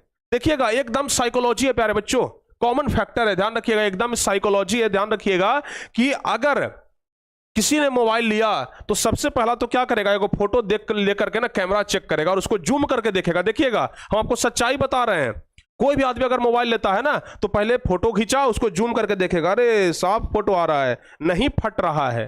समझ गए ना, इस प्रकार का साइकोलॉजी होता है। यानी कि आजकल कंपनियां सब चीज एकदम नया नया नया नया क्या कर रहा है, लॉन्च कर रहा है। वैसे ही पहले क्या था प्यारे बच्चों कि जितने भी सारे वर्ग के लोग थे वो सब मशीन के पीछे भाग रहे थे। हम मशीन का आविष्कार करें, हमर फैक्ट्री में मशीन से कपड़ा बुनाएगा, वो कर रहा है कि हमर फैक्ट्री में मशीन से कपड़ा बुनाएगा। समझ गए ना। और इसलिए प्यारे बच्चों क्या हो गया, यह एक वर्ग विहीन क्रांति हो गया, यानी कि इसमें कोई ऊंच नीच का भेदभाव नहीं रहा, यानी कि औद्योगिक क्रांति को एक वर्ग विहीन क्रांति के नाम से जाना गया। ठीक है ना, औद्योगिक क्रांति को एक वर्ग विहीन क्रांति के नाम से जाना गया। याद रहेगा, हाँ या ना बोलिए। औद्योगिक क्रांति को क्या, अच्छा आपसे ऑब्जेक्टिव क्वेश्चन में सवाल पूछा जाता है, औद्योगिक क्रांति को किस क्रांति के नाम से जाना जाता है, तो आपके परीक्षा में 4 ऑप्शन रहेगा, तो वहां पर एक वर्ग विहीन भी रहेगा, तो आपको टिक लगाना है कि औद्योगिक क्रांति को वर्ग विहीन क्रांति के नाम से जाना जाता है। ठीक है ना, ध्यान रखिएगा, औद्योगिक क्रांति को वर्ग विहीन क्रांति के नाम से भी जाना जाता है। ठीक है, याद रहेगा ना सारे बच्चे, बताइए याद रहेगा ना सारे बच्चे, बताइए। Yes sir, yes sir, yes sir. चलिए वाह, बहुत बढ़िया।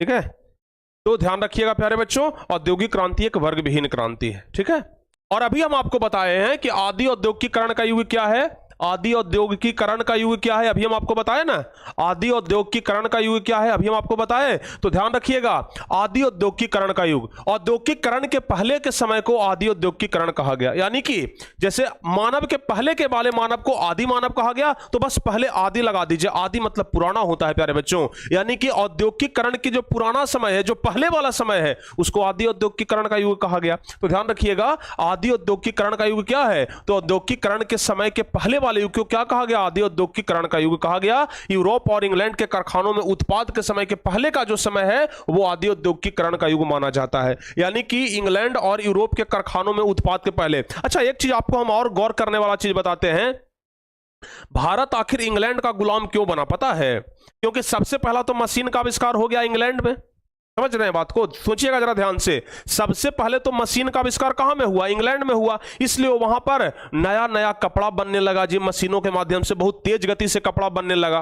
और जब तेज गति से कपड़ा बनना शुरू हो जाए तो उसको बेचने के लिए मार्केट भी तो चाहिए ना, मार्केट चाहिए। और इसलिए मार्केट की खोज में ना इंग्लैंड वाला भटक रहा था, और मार्केट की खोज करते करते करते करते इंग्लैंड वाला भारत आ पहुंचा, और भारत में लगा कि भाई बड़ा मार्केट है, और यहां पर आकर के अपना व्यापार करना शुरू कर दिया। और जब व्यापार करना शुरू किया तो उसको लगा कि अब तो यहां पर एकदम धन संपत्ति है, सोने का चिड़िया है भारत। तो फिर यहां पर उसने क्या कर लिया, कब्जा जमा लिया, और कहते हैं कि भारत को अपना उपनिवेश बना लिया।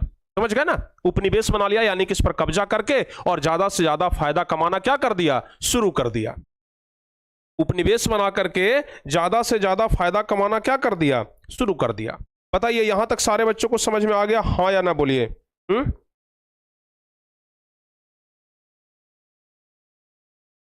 जल्दी से बताइए प्यारे बच्चों, यहां तक क्या आप लोगों को समझ में आ गया, हाँ या ना? Yes sir. चलिए, तो अब जरा ध्यान से सुनिएगा। अब जो हम आपको बोलने वाले हैं ना, वो जरा ध्यान से सुनिएगा, ठीक है? अब जरा हम जो बोलने वाले हैं उसको जरा आप ध्यान से सुनिएगा प्यारे बच्चों, तो आपको समझ में आएगा। हुआ क्या कि इंग्लैंड में, ध्यान से सुनिएगा, इंग्लैंड में क्या हुआ कि जो शहरी व्यापारी थे, यानी कि जो शहरों में व्यापार करते थे, अब जनसंख्या चूंकि धीरे धीरे धीरे धीरे करके बढ़ना शुरू हो गया था, ठीक है ना? क्योंकि आपको हम एक बात बता दें कि एक बात हम आपको बताते हैं प्यारे बच्चों, थोड़ा सा रुक जाइए। 1750 ईस्वी तक, कितना तक? 1750 ईस्वी तक इंग्लैंड कृषि प्रधान देश था, ठीक है ना? 1750 ईस्वी तक इंग्लैंड कृषि प्रधान देश था। अब कृषि प्रधान देश किसे कहते हैं आपको पता है? कृषि प्रधान देश था यानी कहने का मतलब कि वहां पर 80% जनसंख्या जो था ना, वो कृषि पर निर्भर था, यानी कि लोग खेतीबाड़ी कर रहे थे।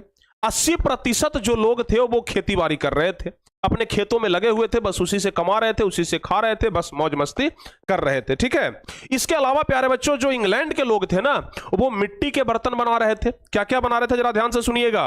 इंग्लैंड के लोग और क्या, जब जैसे अभी हम आपको क्या बताए कि 1760 ईस्वी में मशीन का युग आया, 1760 ईस्वी में मशीन का युग आया, तो उसके पहले 1750 ईस्वी तक जो इंग्लैंड था वो कृषि प्रधान देश था, जहां की अधिकांश जनसंख्या यानी कि लगभग 80% जनसंख्या जो है वो कृषि कार्य में संलग्न था।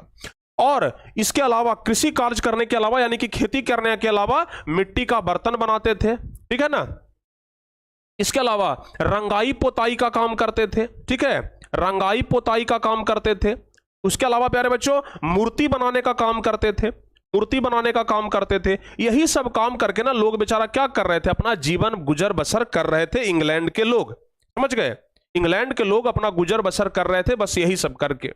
शहरी व्यापारी को क्या लगा, जरा ध्यान से सुनिएगा, शहरी व्यापारी को क्या लगा कि भाई मार्केट में कपड़ा का डिमांड ज्यादा है, मार्केट में मटेरियल का डिमांड ज्यादा है, तो क्यों ना हम और आदमी को इकट्ठा कर लें और आदमी को मजदूर के रूप में लगा दें, तो हमारा मटेरियल ज्यादा बनेगा, और मटेरियल ज्यादा बनेगा तो हमारा व्यापार और बढ़ेगा। तो शहरों में तो आदमी मिलता नहीं था, समझ में आ रहा है? शहरों में तो आदमी मिलता नहीं था।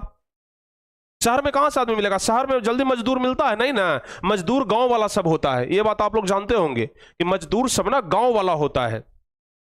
तो शहरी व्यापारी को क्या लगा कि क्यों ना अब हमें गांव की तरफ रुख करना चाहिए, समझ गए? शहरी व्यापारी को लगा कि हमें अब गांव के तरफ रुख करना चाहिए, और शहरी जो व्यापारी था ना वो गांव में चला गया, और गांव में जाकर के क्या बोला पता है? गांव में जाकर के बोला कि देखो भाई, देखो किसान भाई, किसानों को एकदम बड़ा प्यार से बोला कि देखो किसान भाई, आप लोग सुबह में काम करते हैं, आप लोग खेतों में सुबह में काम करते हैं और शाम में काम करते हैं, दोपहर में तो आप लोग घर पर बैठ करके आराम करते हैं, समझ गए? लोगों ने, यानी कि जो व्यापारी था, जो शहरों का जो व्यापारी था, वो गांव चला गया, और गांव जाकर के ना किसानों को उल्टा सीधा समझाना शुरू किया। क्या समझाना शुरू किया कि देखिए आप तो सुबह में खेत में काम करते हैं और शाम में खेत में काम करते हैं, बाकी दोपहरिया में तो घरे बैठ करके आराम करते हैं, तो काहे ना आप दोपहरिया में आप हमारा काम कर दे, इससे आपको कुछ एक्स्ट्रा लाभ भी हो जाएगा, कुछ पैसा भी मिल जाएगा, समझ गए? यानी कि दोपहर में जो आप खाली बैठे रहते हैं उस समय आप कुछ हमारा काम कर दें, और उससे आपको क्या हो जाएगा? एक्स्ट्रा लाभ मिल जाएगा। यानी कि पता है, जो शहरों का व्यापारी था ना, वो किसानों को पार्ट टाइम जॉब देने गया था, समझ गए? किसानों को क्या देने गया था? पार्ट टाइम जॉब देने के लिए गया था कि देखो भाई सुबह शाम तो काम करते हो, अब पार्ट टाइम में हमारा दोपहरिया में काम कर लो, समझ में आ रहा है? पार्ट टाइम में क्या कर लो? हमारा दोपहर में काम कर लो। तो ये प्यारे बच्चों ना किसानों को क्या करने के लिए गए थे? कन्विंस करने के लिए गए थे। तो जो शहरी व्यापारी थे वो व्यापारी गांव के किसानों से काम करवाने लगे। जो शहरों के व्यापारी थे वो किसानों से, यानी कि जो गांव के किसान थे ना, उनसे काम करवाना क्या कर दिए? शुरू कर दिए। समझ में आ रहा है? और ये प्यारे बच्चों क्यों हुआ? इसका कारण क्या था? आखिर गांव के किसान क्यों काम करवाना शुरू कर दिए? तो पता है ना, तो 3 कारण है इसका। सिर्फ यही कारण नहीं है कि किसान सिर्फ खाली बैठे रहते थे और बस ये उसको काम करने के लिए बोल दिए। आखिर ये किसान खाली क्यों हो गए प्यारे बच्चों? अच्छा, सिर्फ किसान ही तो नहीं होते हैं गांव में मजदूर भी होते होंगे, गांव में मजदूर भी होते होंगे, ये बात ध्यान रखिएगा आप लोग। गांव में क्या होता होगा, मजदूर भी होता होगा। तो लोग ना मजदूरों और किसानों से काम लेना शुरू कर दिए। इसका बहुत सारा कारण था। सबसे पहला कारण तो यही था कि शहरों से मांग पूरा नहीं हो रहा था। यानी कि मार्केट में मांग था कि भाई हमको एक महीना में कम से कम 500 सूती कपड़ा चाहिए, और अगर शहर वाला सिर्फ मजदूर मिलकर काम कर रहा था तो 200 सूती कपड़ा बन पा रहा था, यानी कि 300 अभी भी घट रहा था। तब लोगों को लगा कि अगर गांव वाला किसान, जो गांव वाला मजदूर है, अगर वो हमारा साथ दे देगा तो हम जो मार्केट का डिमांड है वो हम पूरा कर देंगे। यानी कि मार्केट के डिमांड को पूरा करने के लिए ही गांव की तरफ रुख करना पड़ा, क्योंकि शहरों से मांग पूरा नहीं हो रहा था। समझ में आ रहा है ना? तो ध्यान रखिएगा, ये जो शहरी व्यापारी थे वो गांव के किसानों से काम क्यों करवाने लगे? तो इसका प्रमुख कारण था कि शहरों से मांग पूरा न होना। शहरों से मांग पूरा नहीं हो पा रहा था, इसलिए गांव की तरफ रुख करना पड़ा। समझ में आया? शहरों से मांग पूरा नहीं हो पा रहा था, इसलिए गांव की तरफ रुख करना पड़ा। ठीक है ना? ये बात ध्यान रखिएगा। उसके अलावा प्यारे बच्चों, उसके अलावा और भी चीज, और दूसरा चीज है गिल्ड। गिल्ड के बारे में जानते हैं? एक व्यापारी का संघ है प्यारे बच्चों, उसके कारण नए व्यापारियों को शहर में कम मौके मिलते थे। जैसे आपको हम एक एग्जांपल देते हैं, जरा ध्यान से सुनिएगा। जैसे मान लिया जाए कि आपके गांव में 2 दुकान है जी, समझ गए ना? आपके गांव में प्यारे बच्चों 2 दुकान है, 2 किराना दुकान है, समझ गए? और दोनों किराना दुकान वाला जो है ना एकदम मिलजुल करके काम करता है। दोनों किराना दुकान वाला एकदम मिलजुल करके काम करता है, और दोनों अपने में, पता है, अपने में दोनों प्लानिंग बनाए हुए हैं कि देखो भाई, कोई जो तीसरा आदमी दुकान खोलेगा ना तो उसको दुकान मत खोलने देना। उसको इतना परेशान करना, इतना परेशान करना कि वो कभी दुकान खोले ही ना। क्यों? इससे फायदा क्या होगा? इससे फायदा यही ना होगा कि चाहे हमारा दुकान चलेगा चाहे तोर दुकान चलेगा। अगर कोई तीसरा आदमी दुकान खोल देगा तो तीसरा आदमी का भी दुकान न चलना शुरू हो जाएगा। तो ये दोनों का क्या, ये दोनों का जो बिक्री है वो घट जाएगा ना जी। बताइए, ये दोनों का बिक्री क्या हो जाएगा? घट जाएगा। तो इसलिए कभी भी नहीं चाहता है कि कोई अगला भी आदमी हमारे व्यापार में आ जाए। ठीक है? कोई नहीं चाहता है कि अगला व्यापारी हमारे हाथ में आ जाए। जैसे देखिए, अभी एयरटेल कंपनी वाला है, ठीक है, एयरटेल वाला है, जियो वाला है, और कौन कौन है जी? आइडिया भी है ना, आइडिया भी है प्यारे बच्चों, आइडिया भी है, और कोई कंपनी है? मुख्य रूप से हम एयरटेल और जियो को मान लेते हैं। एयरटेल और जियो 2 कंपनी है ना जो सिम बेचता है अभी, समझ गए? जिसका सिम आप लोग यूज करते हैं। तो क्या एयरटेल और जियो कभी चाहेगा कि कोई हमरे जैसा तीसरा कंपनी आ जाए और हमारा मार्केट गड़बड़ा दे? कोई ऐसा चाहेगा? बताइए, कोई ऐसा चाहेगा कि कोई हमारे जैसा और कोई तीसरा आ जाए और मार्केट गड़बड़ा जाए? कोई नहीं चाहेगा। तो वैसे ही प्यारे बच्चों होता क्या था कि जो शहर के व्यापारी थे ना, जो शहर के व्यापारी थे वो अपना एक संघ बना लिए थे। शहरों के व्यापारी, ठीक है ना, शहर के जो व्यापारी थे वो अपना एक संघ बना लिए थे, और उस संघ में ना व्यापारी को जोड़ लिए थे। व्यापारी को क्या कर लिए थे? जोड़ लिए थे। समझ गए? और ये जो संघ बनाए थे ना, ध्यान रखिएगा, ये जो संघ बनाए थे ना, इसी का नाम था गिल्ड। क्या नाम था? गिल्ड नाम था। और ये व्यापारी कभी भी नहीं चाहते थे कि कोई अलग, कोई नया व्यापारी हमारे व्यापार में घुसे। जैसे पहले से 10 गो व्यापारी कपड़ा बेच रहा है, तो ये 10 मिलकर के चाहेगा ना कि कोई ग्राहमा व्यक्ति को ना आने दे। समझ गए ना? ये 10 मिलकर के चाहेगा क्या कि कोई ग्राहमा व्यक्ति मार्केट में ना आ जाए। अगर ये ग्राहमा आ जाएगा तो हम 10 का मार्केट खराब करेगा। समझ गए? तो इसलिए ये लोग क्या कर लिया था? एक संघ बना लिया था, और संघ का नाम था क्या? गिल्ड। समझ गए? तो होता क्या था कि जो नया व्यापारी था, समझ गए ना, जो नया व्यापारी था, जो धंधे में आना चाहता था, जो कपड़ा का व्यापार करना चाहता था ना, उसको ये लोग आने ही नहीं देता था शहर में।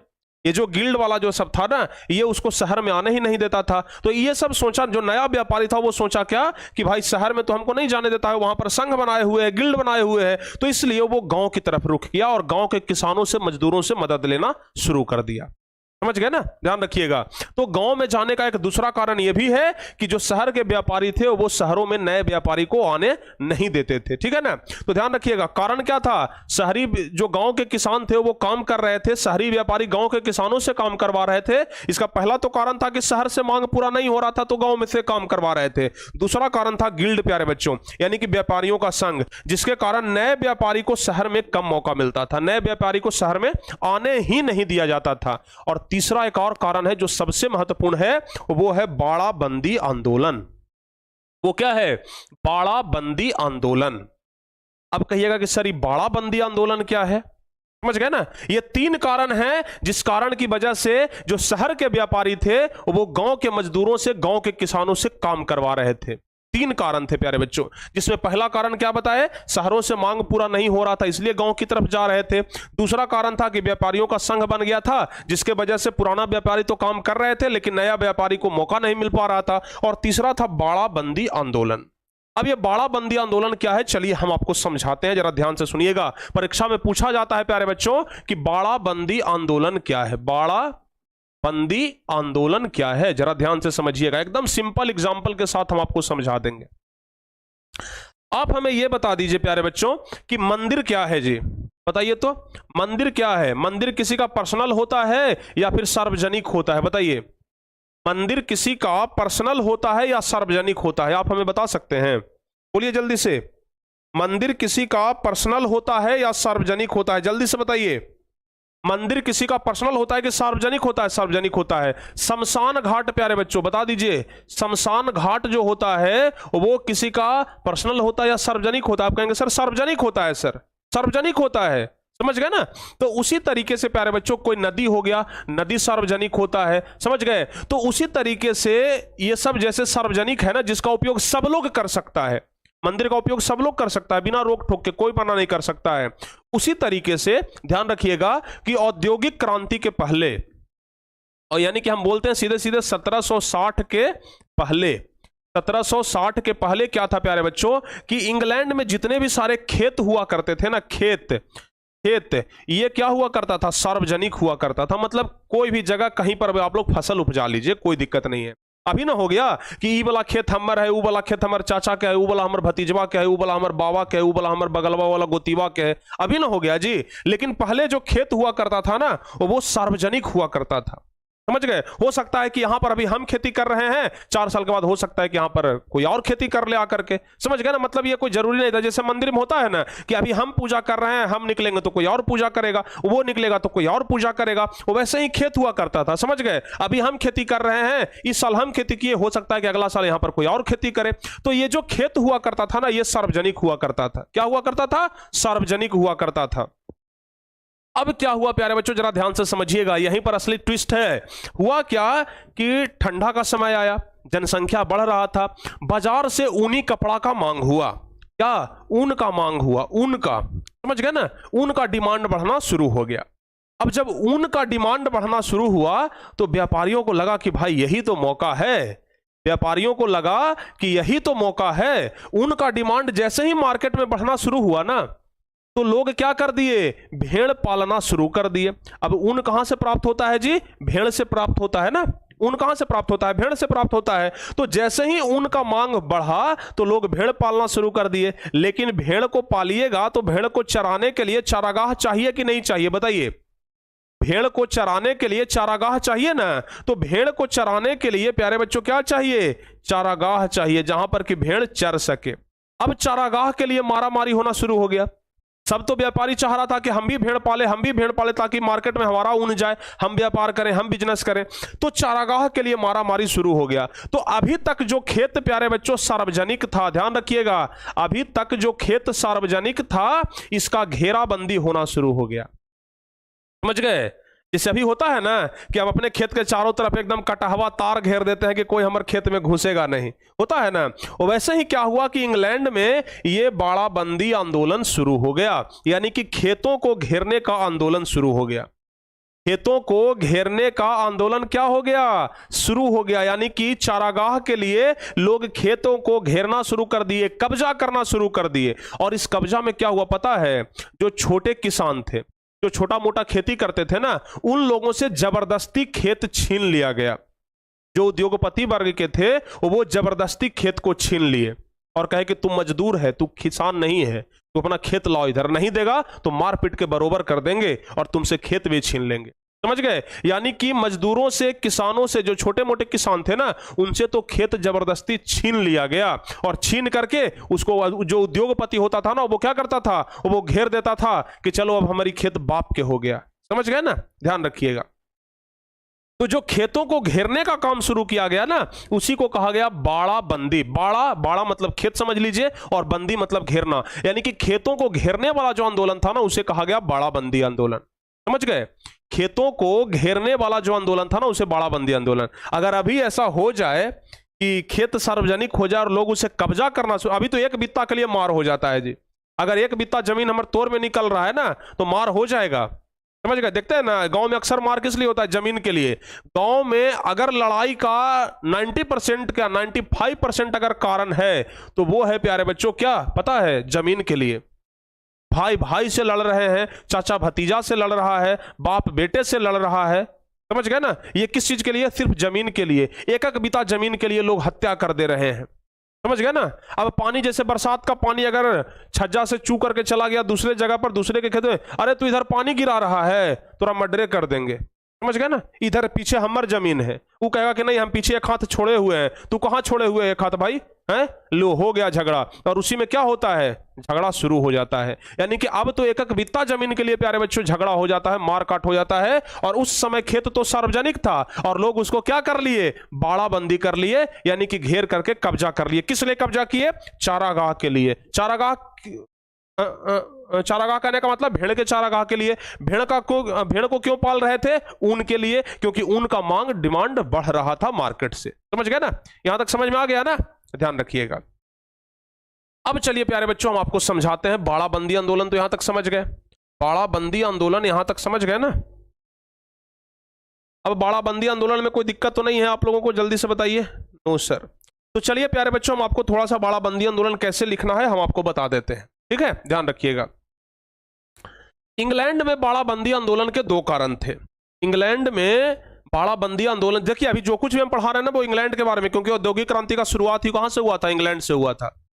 औद्योगिक क्रांति का शुरुआत ही कहां से हुआ था, इंग्लैंड से हुआ था। तो बाड़ाबंदी आंदोलन का दो कारण था। सबसे पहला था ऊन का बढ़ती मांग, सबसे पहला था ऊन का बढ़ती मांग। एक तो पहला कारण ऊन वाला बता दिए, और दूसरा कारण था जनसंख्या वाला। ये तो कॉमन कारण है कि जनसंख्या बढ़ रहा था, जनसंख्या के लिए भोजन का डिमांड बढ़ रहा था, और इसके लिए लोग खेतों को कब्जा करना शुरू कर दिया, और कब्जा करने के दरमियान लोग खेतों को घेरना शुरू कर दिए, उसी को बाड़ाबंदी कहा गया। तो बाड़ाबंदी आंदोलन के दो कारण थे। पहला क्या कारण था, 18वीं शताब्दी में ऊन की मांग बढ़ने लगी थी। जैसा कि अभी हम आपको बताया ना कि 18वीं शताब्दी में ऊन की मांग बढ़ने लगी थी, और ऊन के अधिक उत्पादन के लिए अधिक भेड़ों को पालने की जरूरत थी। लोग अधिक भेड़ को पालना चाह रहे थे कि भेड़ को हम ज्यादा से ज्यादा पाल लें, ठीक है। बड़े किसानों को इनमें अवसर नजर आया। जो बड़ा किसान थे ना उनको लगा कि भाई यही तो मौका है, यही तो अवसर है कि कुछ कमा लें, समझ गए। और बड़े किसानों को इसमें अवसर नजर आया, और भेड़ों के बड़े होते झुंड के लिए उन्हें बड़े चारागाह की जरूरत हुई, और इसलिए उन्होंने जो खुला खेत था उस पर बाड़े लगा करके कब्जा करना शुरू कर दिया। उसी को कहते हैं बाड़ाबंदी आंदोलन। पहला कारण तो यह था ऊन के लिए, ऊन के लिए भेड़ पाले, और भेड़ के लिए चारागाह चाहिए, और चारागाह के लिए क्या चाहिए, जमीन चाहिए, और जमीन को घेरना शुरू कर दिए। तो पहला कारण यह था। और दूसरा कारण था प्यारे बच्चों, भोजन की बढ़ती हुई मांग। अब जनसंख्या बढ़ेगा तो भोजन का मांग बढ़ेगा, समझ गए। जनसंख्या बढ़ेगा तो भोजन का मांग बढ़ेगा, और भोजन का मांग अगर बढ़ेगा प्यारे बच्चों तो भोजन की मांग को पूरा करना होगा, समझ में आ रहा है ना। अगर भोजन का मांग बढ़ेगा तो भोजन के मांग को पूरा करना होगा। तो ध्यान रखिएगा, बाड़ाबंदी के दूसरे चरण में इंग्लैंड की जनसंख्या तेजी से बढ़ी। बाड़ाबंदी के दूसरे चरण में इंग्लैंड की जनसंख्या तेजी से बढ़ी, और बढ़ती जनसंख्या का पेट भरने के लिए अधिक अनाज की जरूरत थी। बड़े किसानों ने खेती में विस्तार करना शुरू किया। इसके लिए उन्होंने खुले खेतों पर बाड़ा लगा करके कब्जा करना शुरू कर दिया। जो खेती लायक जमीन था उसको बढ़ाना शुरू कर दिया। इसी को बाड़ाबंदी आंदोलन कहा गया, समझ गए। तो बाड़ाबंदी आंदोलन के दो कारण थे। बाड़ाबंदी मतलब सीधे समझ लीजिए कि खेतों को घेरने वाला बंद क्या आंदोलन। बाड़ाबंदी मतलब खेतों को घेरने वाला आंदोलन, समझ में आ रहा है ना। बाड़ाबंदी आंदोलन मतलब खेतों को घेरने वाला आंदोलन। अच्छा प्यारे बच्चों, लास्ट तक आप लोग रुकिएगा, लास्ट में एक जबरदस्त चर्चा आपसे करना है पटना आने के लिए, समझ गए ना। पटना आने के लिए जब 1 मिलियन का सेलिब्रेशन होगा ना, तो उसके लिए पटना आने के लिए ना आप लोग के लिए एक व्यवस्था हम सोचे हैं, और कुछ उपाय भी करना होगा ना। तो इसके लिए लास्ट में हम आपसे कुछ बातचीत करेंगे, आप लोग लास्ट तक टिके रहिएगा, ठीक है। जबरदस्त खुला बातचीत करने वाले हैं। जो बच्चे पटना आना चाहते हैं ना वो लास्ट तक जरूर टिक करके रहिएगा, लास्ट में कुछ जरूरी बात बताने वाले हैं, ठीक है। चलिए अब अगर प्यारे बच्चों बातचीत करें कि उस समय शहर और गांव के बीच संबंध कैसा था। बाड़ाबंदी आंदोलन समझ सारे बच्चे समझ गए ना। अभी तक जो कुछ भी बताए हैं सारे बच्चे को समझ में आ रहा है कि नहीं आ रहा है, एक बार हाँ या ना बोलिए, यस और नो बोलिए जल्दी से। अभी तक हम जो कुछ भी बता रहे हैं समझ में आ रहा है ना, हाँ या ना बोलिए जल्दी से, जल्दी से बताइए हाँ या ना। अभी तक हम जो कुछ भी बता रहे हैं आपको समझ में आ रहा है, हाँ या ना। यस सर, बहुत अच्छा। चलिए, तो प्यारे बच्चों अगर हम बात करें कि उस समय यानी कि जिस समय औद्योगिक क्रांति का शुरुआत हुआ उस समय शहर और गांव के बीच संबंध कैसा था, तो आपका जवाब क्या होगा? शहर और गांव के बीच संबंध कैसा था? तो हम सिर्फ यही कहेंगे कि शहर और गांव के बीच सिर्फ लेन देन का संबंध था। लेन देन कहने का मतलब जानते हैं? गांव के व्यापारी आते थे, सॉरी शहर के व्यापारी गांव में आते थे और गांव में आकर के किसानों को बोले कि लीजिए आप ये हमारा काम किए हैं, इसके बदले में आप पैसा रख लीजिए। समझ गए? इसके बदले में आप क्या रख लीजिए? पैसा रख लीजिए। या फिर कभी कभी ना एडवांस भी देकर के चला जाता था। समझ गए? कभी कभी एडवांस भी देकर के चला जाता था। अरे जैसे देखा कि ये आदमी ना हमारे लिए बढ़िया काम कर रहा है, ठीक है, तो उसको ना एडवांस दे लीजिए, आपको हम इतना एडवांस रुपया दे दिए। समझ गए ना? इतना हम एडवांस दे दिए और आप आराम से काम करिए आप। समझ गए ना? तो प्यारे बच्चों एडवांस भी दे दिया जाता था। समझ गए? और एडवांस दे करके काम करवाया जाता था। तो अगर आपसे पूछा जाए कि शहर और गांव के बीच में संबंध कैसा था, तो सिर्फ लेन देन का संबंध था, यानी कि शहर के व्यापारी पैसे देते थे और पैसे के बदले में वो काम करके देते थे। समझ गए? पैसा लेते थे और काम करके देते थे, बस यही का संबंध था। पैसा लेते थे और काम करके देते थे, बस यही संबंध था। ठीक है ना? यह बात ध्यान रखिएगा। ठीक है, तो अगर प्यारे बच्चों अभी तक हम आपसे यह पूछें कि बताओ औद्योगिकरण का शुरुआत कहां हुआ, जल्दी से सारे बच्चे बताओ। औद्योगिकरण का शुरुआत कहां से हुआ, जल्दी से बताओ। शुरुआत कहां से हुआ? आपका जवाब होगा कि सर शुरुआत तो हुआ था सर इंग्लैंड से। शुरुआत तो हुआ था इंग्लैंड से। औद्योगिकरण का समय कितना है प्यारे बच्चों? कितना ईस्वी से कितना ईस्वी तक के समय को औद्योगिक क्रांति कहा जाता है? कितना ईस्वी से कितना ईस्वी तक के समय को औद्योगिक क्रांति कहा जाता है? बताओ जल्दी से आप लोग। कितना ईस्वी से कितना ईस्वी तक के समय को औद्योगिक क्रांति कहा जाता है? तो आप कहेंगे कि सर 1760 ईस्वी से लेकर के 1890 ईस्वी तक के समय को क्या कहा जाता है? औद्योगिक क्रांति कहा जाता है। औद्योगिक क्रांति है क्या प्यारे बच्चों? तो बस मशीनरी युग, यानी कि मशीनों का आविष्कार ही औद्योगिक क्रांति कहलाया। मशीनों का आविष्कार ही औद्योगिक क्रांति कहलाया। अगर आपसे पूछा जाए कि सबसे पहले मशीन का आविष्कार किस उद्योग में हुआ, सबसे पहले मशीन का उपयोग किस उद्योग में हुआ? सबसे पहले मशीन का उपयोग किस उद्योग में हुआ? किस उद्योग में हुआ? जल्दी से बताइए। सबसे पहले मशीन का उपयोग किस उद्योग में हुआ? तो आपका जवाब होगा सूती वस्त्र उद्योग में। सूती वस्त्र उद्योग में। समझ रहे हैं ना? कहां पर हुआ? सूती वस्त्र उद्योग में हुआ। बताइए, यहां पर सारे बच्चे समझ गए? यहां तक सारे बच्चे समझ गए ना? हाँ या ना बोलिए जल्दी से। वाह क्या बात है जी, सारे बच्चे यहां तक समझ गए। अब तो कोई दिक्कत नहीं होना चाहिए। ठीक है, चलिए अब प्यारे बच्चों आपको हम ये बताने वाले हैं कि आखिर औद्योगिक क्रांति का शुरुआत इंग्लैंड में ही क्यों हुआ। आखिर क्या था ऐसा इंग्लैंड में? कुछ तो ऐसा बात रहा होगा ना? बताइए, आखिर औद्योगिक क्रांति का जो जन्म हुआ वो इंग्लैंड में ही क्यों हुआ? कुछ तो ऐसा बात रहा होगा ना? बताइए हाँ या ना। कुछ तो ऐसा बात रहा होगा कि इंग्लैंड में ही इसका शुरुआत हुआ। तो हाँ प्यारे बच्चों, बहुत सारा ऐसा कारण था। सबसे पहला कारण अगर हम आपको बता दें तो सबसे पहला मोटा मोटी कारण है आवश्यकता ही आविष्कार की जननी है। आवश्यकता ही आविष्कार की जननी है। आविष्कार की जननी है, यानी कहने का मतलब हुआ आवश्यकता ही आविष्कार की जननी है। कहने का मतलब हुआ कि वहां के लोगों को ये अब जरूरत होने लगा था कि नहीं भाई, अब ज्यादा मात्रा में हमें क्या करना है? वस्त्र निर्माण करना है, क्योंकि कम जनसंख्या बढ़ रहा था, लोगों को कपड़ा चाहिए था, लोगों को कपड़ा मिल नहीं रहा था। तो लोगों को लगा कि कुछ ऐसा चीज निकाला जाए, कोई ऐसा मशीन निकाला जाए। समझ गए ना? कुछ ऐसा चीज निकाला जाए, कोई ऐसा मशीन निकाला जाए जिससे क्या हो पता है? जिससे क्या हो? कपड़ा बुनना आसान हो जाए। समझ गए ना? तो लोगों को लगा कि नहीं भाई, अब आवश्यकता क्या आन पड़ी है? आवश्यकता आन पड़ी है कि अब कुछ ना कुछ आविष्कार होना चाहिए। समझ गए ना? अब चलिए दूसरा प्यारे बच्चों, दूसरा कारण क्या था? दूसरा कारण यह था कि इंग्लैंड में ना लोहा और कोयला प्रचुर मात्रा में था। लोहा और कोयला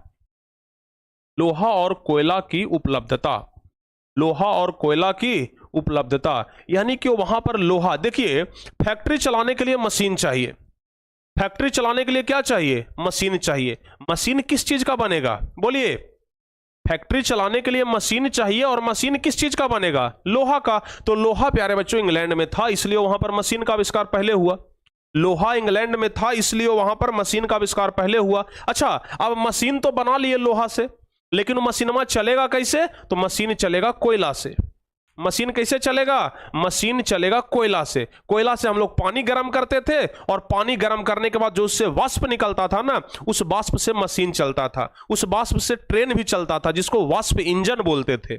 समझ गए ना? तो वाष्प से क्या चलता था? मशीन चलता था। तो वाष्प के लिए क्या चाहिए था? कोयला। तो लोहा और कोयला दोनों प्यारे बच्चों इंग्लैंड में प्रचुर मात्रा में था, तो इसलिए वहां पर क्या हुआ? मशीन पहले आ गया। समझ गए ना? वहां पर क्या हो गया? मशीन पहले आ गया।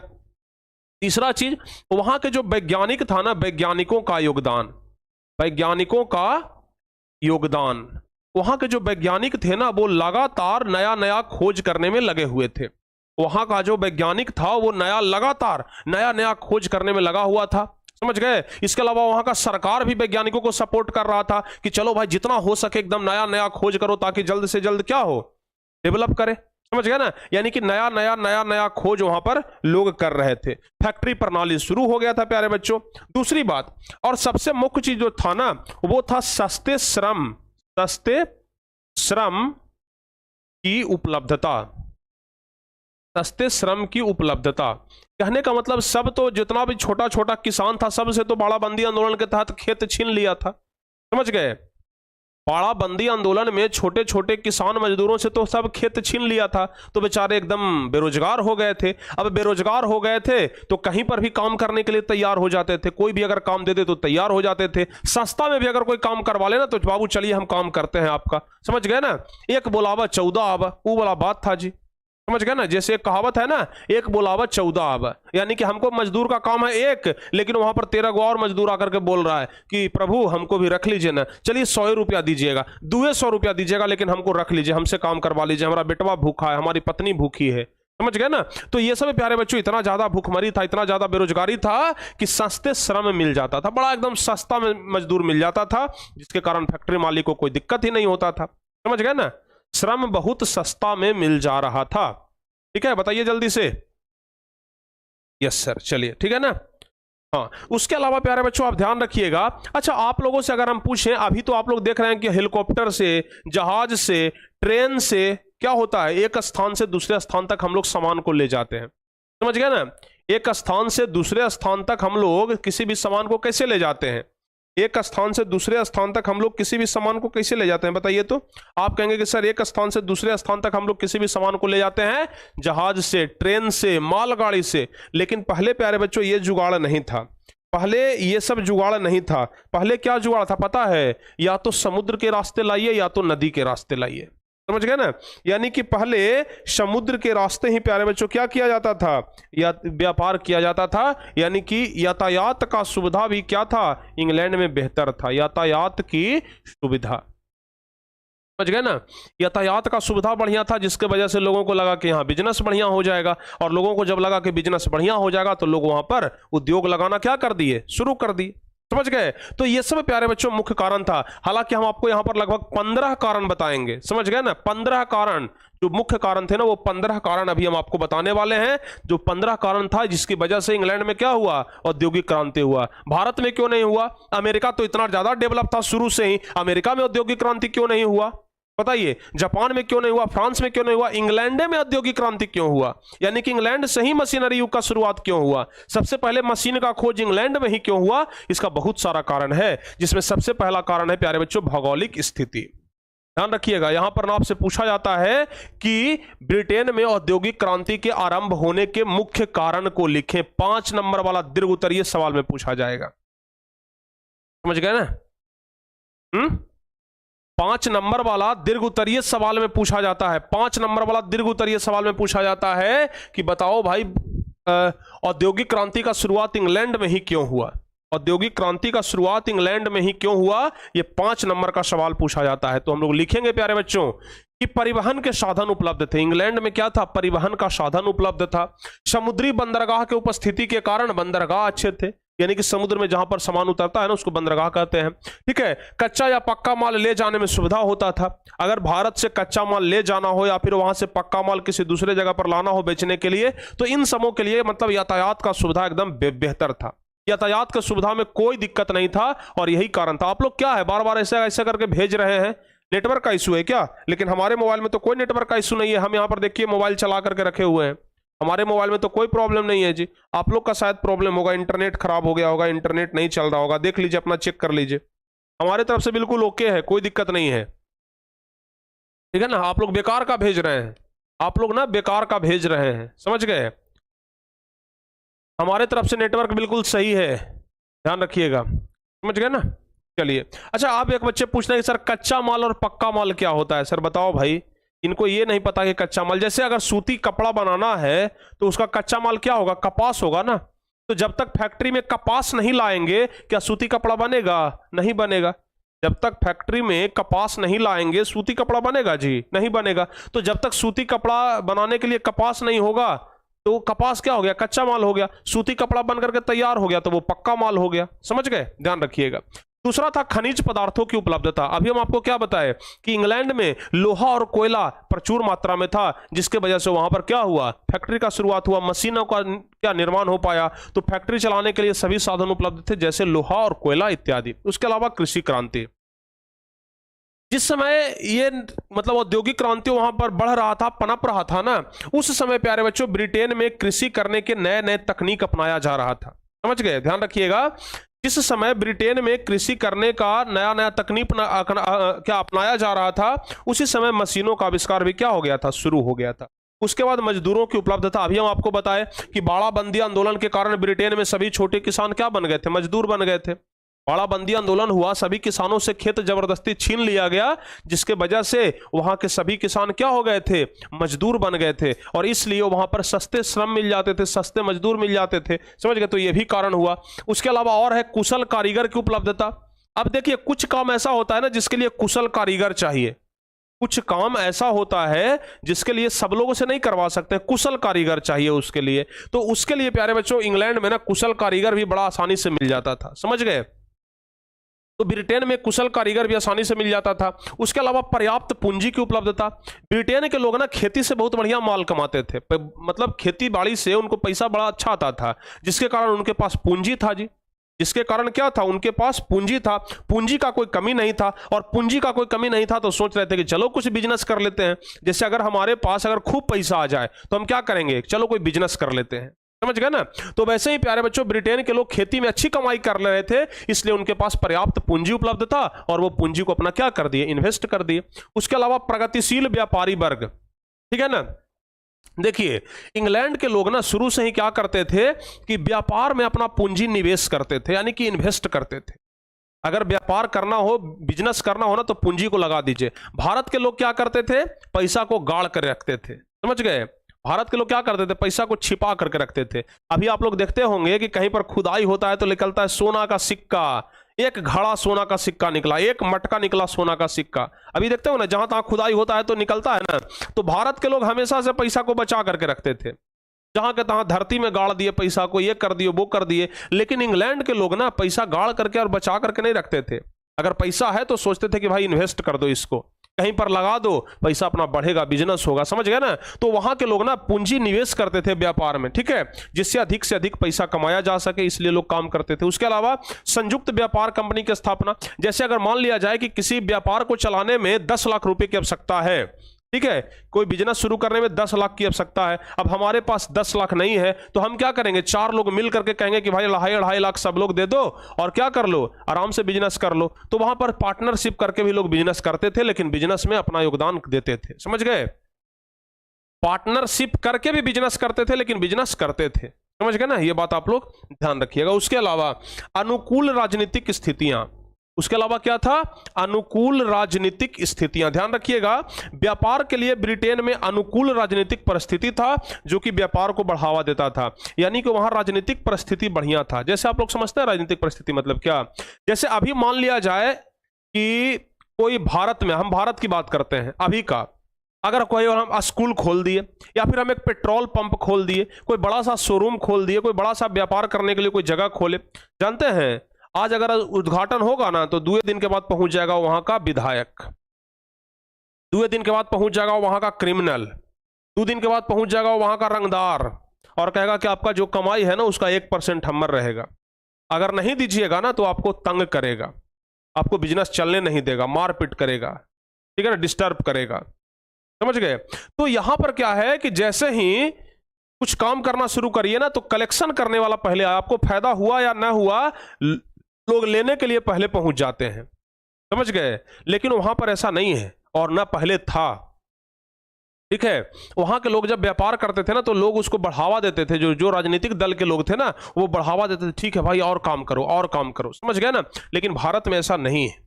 उसके अलावा और भी काम था, राजकीय संरक्षण, यानी कि जो लोग वहां का व्यापार करता था, जो बिजनेस करता था, उसको राजा की तरफ से यानी कि सरकार की तरफ से प्यारे बच्चों क्या उसको आरक्षण मिलता था, उसको संरक्षण मिलता था, बचाव किया जाता था कि ये व्यापार है भाई, ये व्यापारी है, इनका बचाव करो तो ये आगे बढ़ाएगा देश को। समझ गए ना? तो राजकीय संरक्षण भी प्रदान था। जनसंख्या वृद्धि, जनसंख्या लगातार बढ़ रहा था, जिसके कारण क्या हो रहा था, मजदूरी करने में दिक्कत नहीं होता था, मजदूरों का दिक्कत नहीं होता था, मजदूर एकदम आसान हो जाता था, और मजदूर भी आसानी में मिल गया, और जनसंख्या बढ़ रहा है तो हमारा सामान भी बिक जाता था। समझ गए ना? अब जितने ज्यादा जनसंख्या बढ़ेगा सामान तो बिकेगा ना, बताइए। जितना जनसंख्या बढ़ेगा सामान क्या होगा जी?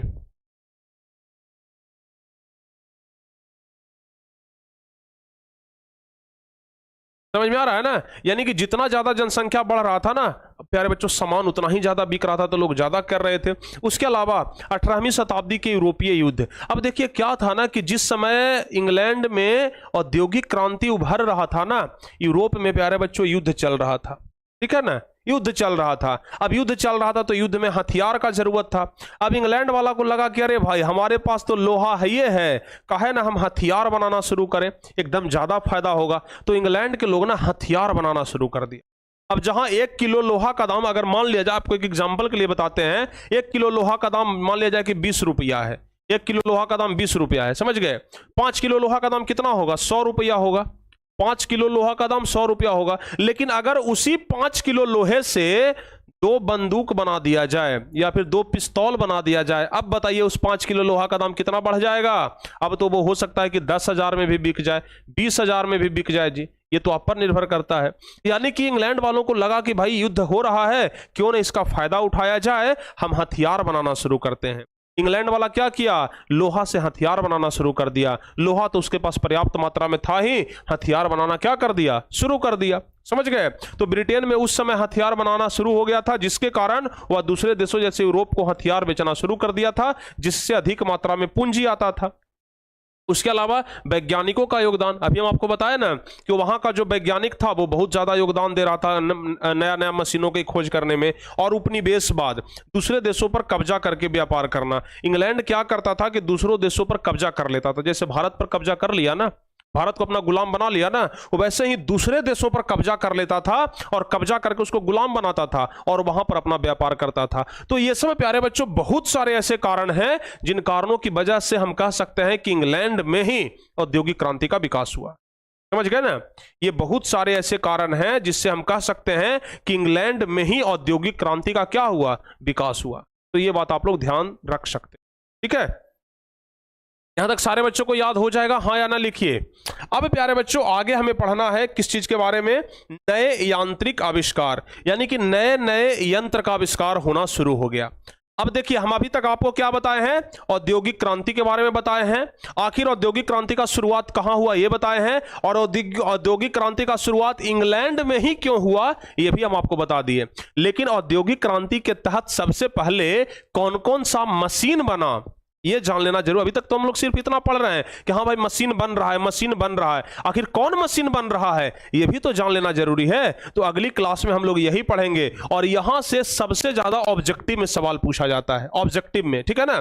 तो अगली क्लास में हम लोग ये पढ़ेंगे कि आखिर कौन कौन सा मशीन बनना शुरू हुआ था। ठीक है, अगली क्लास में हम लोग यही पढ़ेंगे कि आखिर कौन कौन सा मशीन इंग्लैंड में बनना शुरू हुआ था। ठीक है ना? अगली क्लास में प्यारे बच्चों हम लोग ये सब पढ़ेंगे यहां के बारे में। ठीक है, ये चीज आप लोग ध्यान रखिएगा। तो चलिए अब आज इस क्लास को यहीं पर खत्म करेंगे, लेकिन हाँ प्यारे बच्चों, एक बात हम आपको बोले थे कि भाई कितने ऐसे बच्चे हैं जो पटना आना चाहते हैं, एकदम रियली में बताइएगा, ठीक है ना, एकदम रियली में बताइएगा कि कितने ऐसे बच्चे हैं जो पटना आना चाहते हैं, ठीक है ना। 1 मिलियन के सेमिनार में प्यारे बच्चों, ठीक है ना, 1 मिलियन के सेमिनार में कितने बच्चे पटना आना चाहते हैं, ठीक है ना। देखिए प्यारे बच्चों, हमारे सामने ना सबसे बड़ा समस्या क्या हो रहा है, हम आपको खुल करके बताते हैं। हमारे सामने सबसे बड़ा समस्या यह है कि बड़ा सा एक हॉल बुक करना, क्योंकि आप लोग आएंगे पटना में तो वहां पर एक बैठने का बढ़िया व्यवस्था होना चाहिए, एक स्टेज होना चाहिए, ठीक है ना। तो इसलिए वहां पर एक बढ़िया व्यवस्था हो प्यारे बच्चों, इसलिए वहां पर ना हमें हॉल बुक करना होगा, समझ गए। पटना में तो पटना में हॉल बुक किया जाता है ना, तो सीटर पर होता है प्यारे बच्चों। जैसे अगर मान लिया जाए कि 500 के बच्चे के लिए आप सीट बुक कर रहे हैं ना, तो उसका अलग पैसा लगता है। अगर मान लिया जाए कि 1000 बच्चे आने वाले हैं तो उसका अलग पैसा लगता है, सीधे दुगना पैसा लग जाएगा, समझ गए ना, ये बात ध्यान रखिएगा। तो यहां पर अलग अलग सीटर होते हैं, समझ गए ना, कि जितना बच्चा का कैपेसिटी आपको चाहिए उस अनुसार से आप हॉल बुक करवाइए, समझ गए। तो अभी हमारे पास सबसे बड़ा समस्या यह है कि आखिर कितने बच्चे आएंगे, ये एक्चुअल डाटा मिल नहीं पा रहा है। अब जितने बच्चे से पूछते हैं सब कहते हैं कि हाँ सर हम आएंगे, समझ गए ना, सब कहते हैं कि हाँ सर हम आएंगे, लेकिन एक्चुअल में कितने बच्चे आएंगे ये पता नहीं चल रहा है, समझ गए। और जिसके कारण हम हॉल बुक नहीं कर पा रहे हैं कि भाई आखिर 500 वाला हॉल बुक करें कि 1000 वाला हॉल बुक करें कि और ज्यादा वाला करें, ये चीज संभव नहीं है। इसलिए हम सोचे हैं ना कि प्यारे बच्चों, हम जो बच्चे पटना आने वाले हैं ना, उनसे हम सेमिनार का रजिस्ट्रेशन करवाएंगे, ठीक है। उनसे हम क्या करवाएंगे, रजिस्ट्रेशन करवाएंगे। यानी कि जो बच्चे पटना आने वाले हैं वो पहले रजिस्ट्रेशन करेंगे, और रजिस्ट्रेशन करने के बाद वो पहले तय करेंगे कि हाँ सर हम सचमुच में आने वाले हैं, समझ गए। वोटिंग से नहीं होगा, वोटिंग में बहुत सारे बच्चे टिपने मतलब बटन दबाने में क्या जाता है, कहते हैं कि हाँ सर हम आएंगे, और बाद में पता चला कि मम्मी नहीं आने दिए, तो बाद में पता चला कि पापा नहीं आने दे रहे हैं, बहुत तरह का बहाना हो जाता है कि घर में ये नहीं आने दे रहे हैं। लेकिन प्यारे बच्चों, आपको हम एक बात बता दें कि हम आपको वैसे दिन बुलाएंगे जिस दिन छुट्टी रहेगा। जैसे मान लीजिए कि दशहरा का छुट्टी तो सबको मिलता है, तो विजय दशहरा 9वीं 10वीं को लोग ना देखता है। आप लोग अगर हम 7वीं 8वीं को बुला लें तो क्या कोई दिक्कत, 7वीं 8वीं को बुला लें तो कोई दिक्कत, उसी बहाने पटना भी घूम लीजिएगा, समझ गए ना। तो लगभग हमारा अनुमान है प्यारे बच्चों कि 22 तारीख को आपको पटना बुलाया जाएगा। लगभग हमारा अनुमान है कि 22 तारीख को। देखिए 24 तारीख को दशहरा है जी, 24 तारीख को दशहरा है। आपके विद्यालय में 20 तारीख पढ़ा करके छुट्टी हो जाएगा, समझ गए ना। आपके स्कूल में कोचिंग में 20 तारीख पढ़ा करके छुट्टी हो जाएगा, समझ गए ना। 20 तारीख को पढ़ा करके छुट्टी हो जाएगा, तो आज शायद हम आपको 22 तारीख को बुला लेंगे। लेकिन जितने भी सारे बच्चे आएंगे ना प्यारे बच्चों, उनसे हम रजिस्ट्रेशन करवाएंगे, और रजिस्ट्रेशन के तौर पर ध्यान रखिएगा, हम आपसे कुछ थोड़ा सा ना आपसे रजिस्ट्रेशन शुल्क लेंगे। लगभग जैसे 50 रुपया हो गया तो 50 रुपया शुल्क लेंगे। हाँ, ये पहले पूरा बात सुन लीजिए। ये जैसे हम आपसे अगर ये 50 ले रहे हैं ना, तो प्यारे बच्चों, हम जब आप पटना आएंगे ना, तो वहां पर आपको ये 50 रुपया का कोई ना कोई चीज रिटर्न कर दिया जाएगा। मतलब ये हमें पैसे नहीं चाहिए, सिर्फ हम पैसे से ये सिद्ध करना चाह रहे हैं कि एक्चुअल में कौन बच्चे आने वाले हैं, समझ गए। जैसे मान लिया जाए कि हम पटना आ गए, तो हो सकता है कि कुछ पटना आप लोग आए तो हो सकता है कि कुछ वैसा चीज आपको दे दें जिससे कि 50 रुपया क्या हो जाए, सध जाए। तो हर एक बच्चे को, जैसे मान लिया जाए कि बुक निकल रहा है अपना, तो बुक ही आपको दे दिया जाएगा। तो इस तरीके से करके कुछ भी आपको ऐसा दे दिया जाएगा जिससे कि क्या आप पटना आ जाएं, समझ गए ना। तो ये इससे हमें क्या पता चल जाएगा कि एग्जैक्ट हमें पता चल जाएगा कि हाँ भाई कितने बच्चे ऐसे हैं जो पटना आने वाले हैं, समझ गए। लोग यहां पर झूठ नहीं बोल पाएंगे, लोग यहां पर झूठ नहीं बोल पाएंगे, एकदम सही सही बता पाएंगे कि हाँ सर हम आ रहे हैं, हम आ रहे हैं। और जितने बच्चे रजिस्ट्रेशन करेंगे ना, एक लिमिट समय दे देंगे, क्योंकि हमें हॉल भी बुक करना है, तो एक लिमिट समय दे देंगे कि हाँ भाई इतने तारीख से लेकर के इतने तारीख तक जो बच्चे बुक करेंगे, सिर्फ उन्हीं के बारे में हम विचार करेंगे और उन्हीं का वहां पर सब कुछ व्यवस्था करेंगे, समझ गए।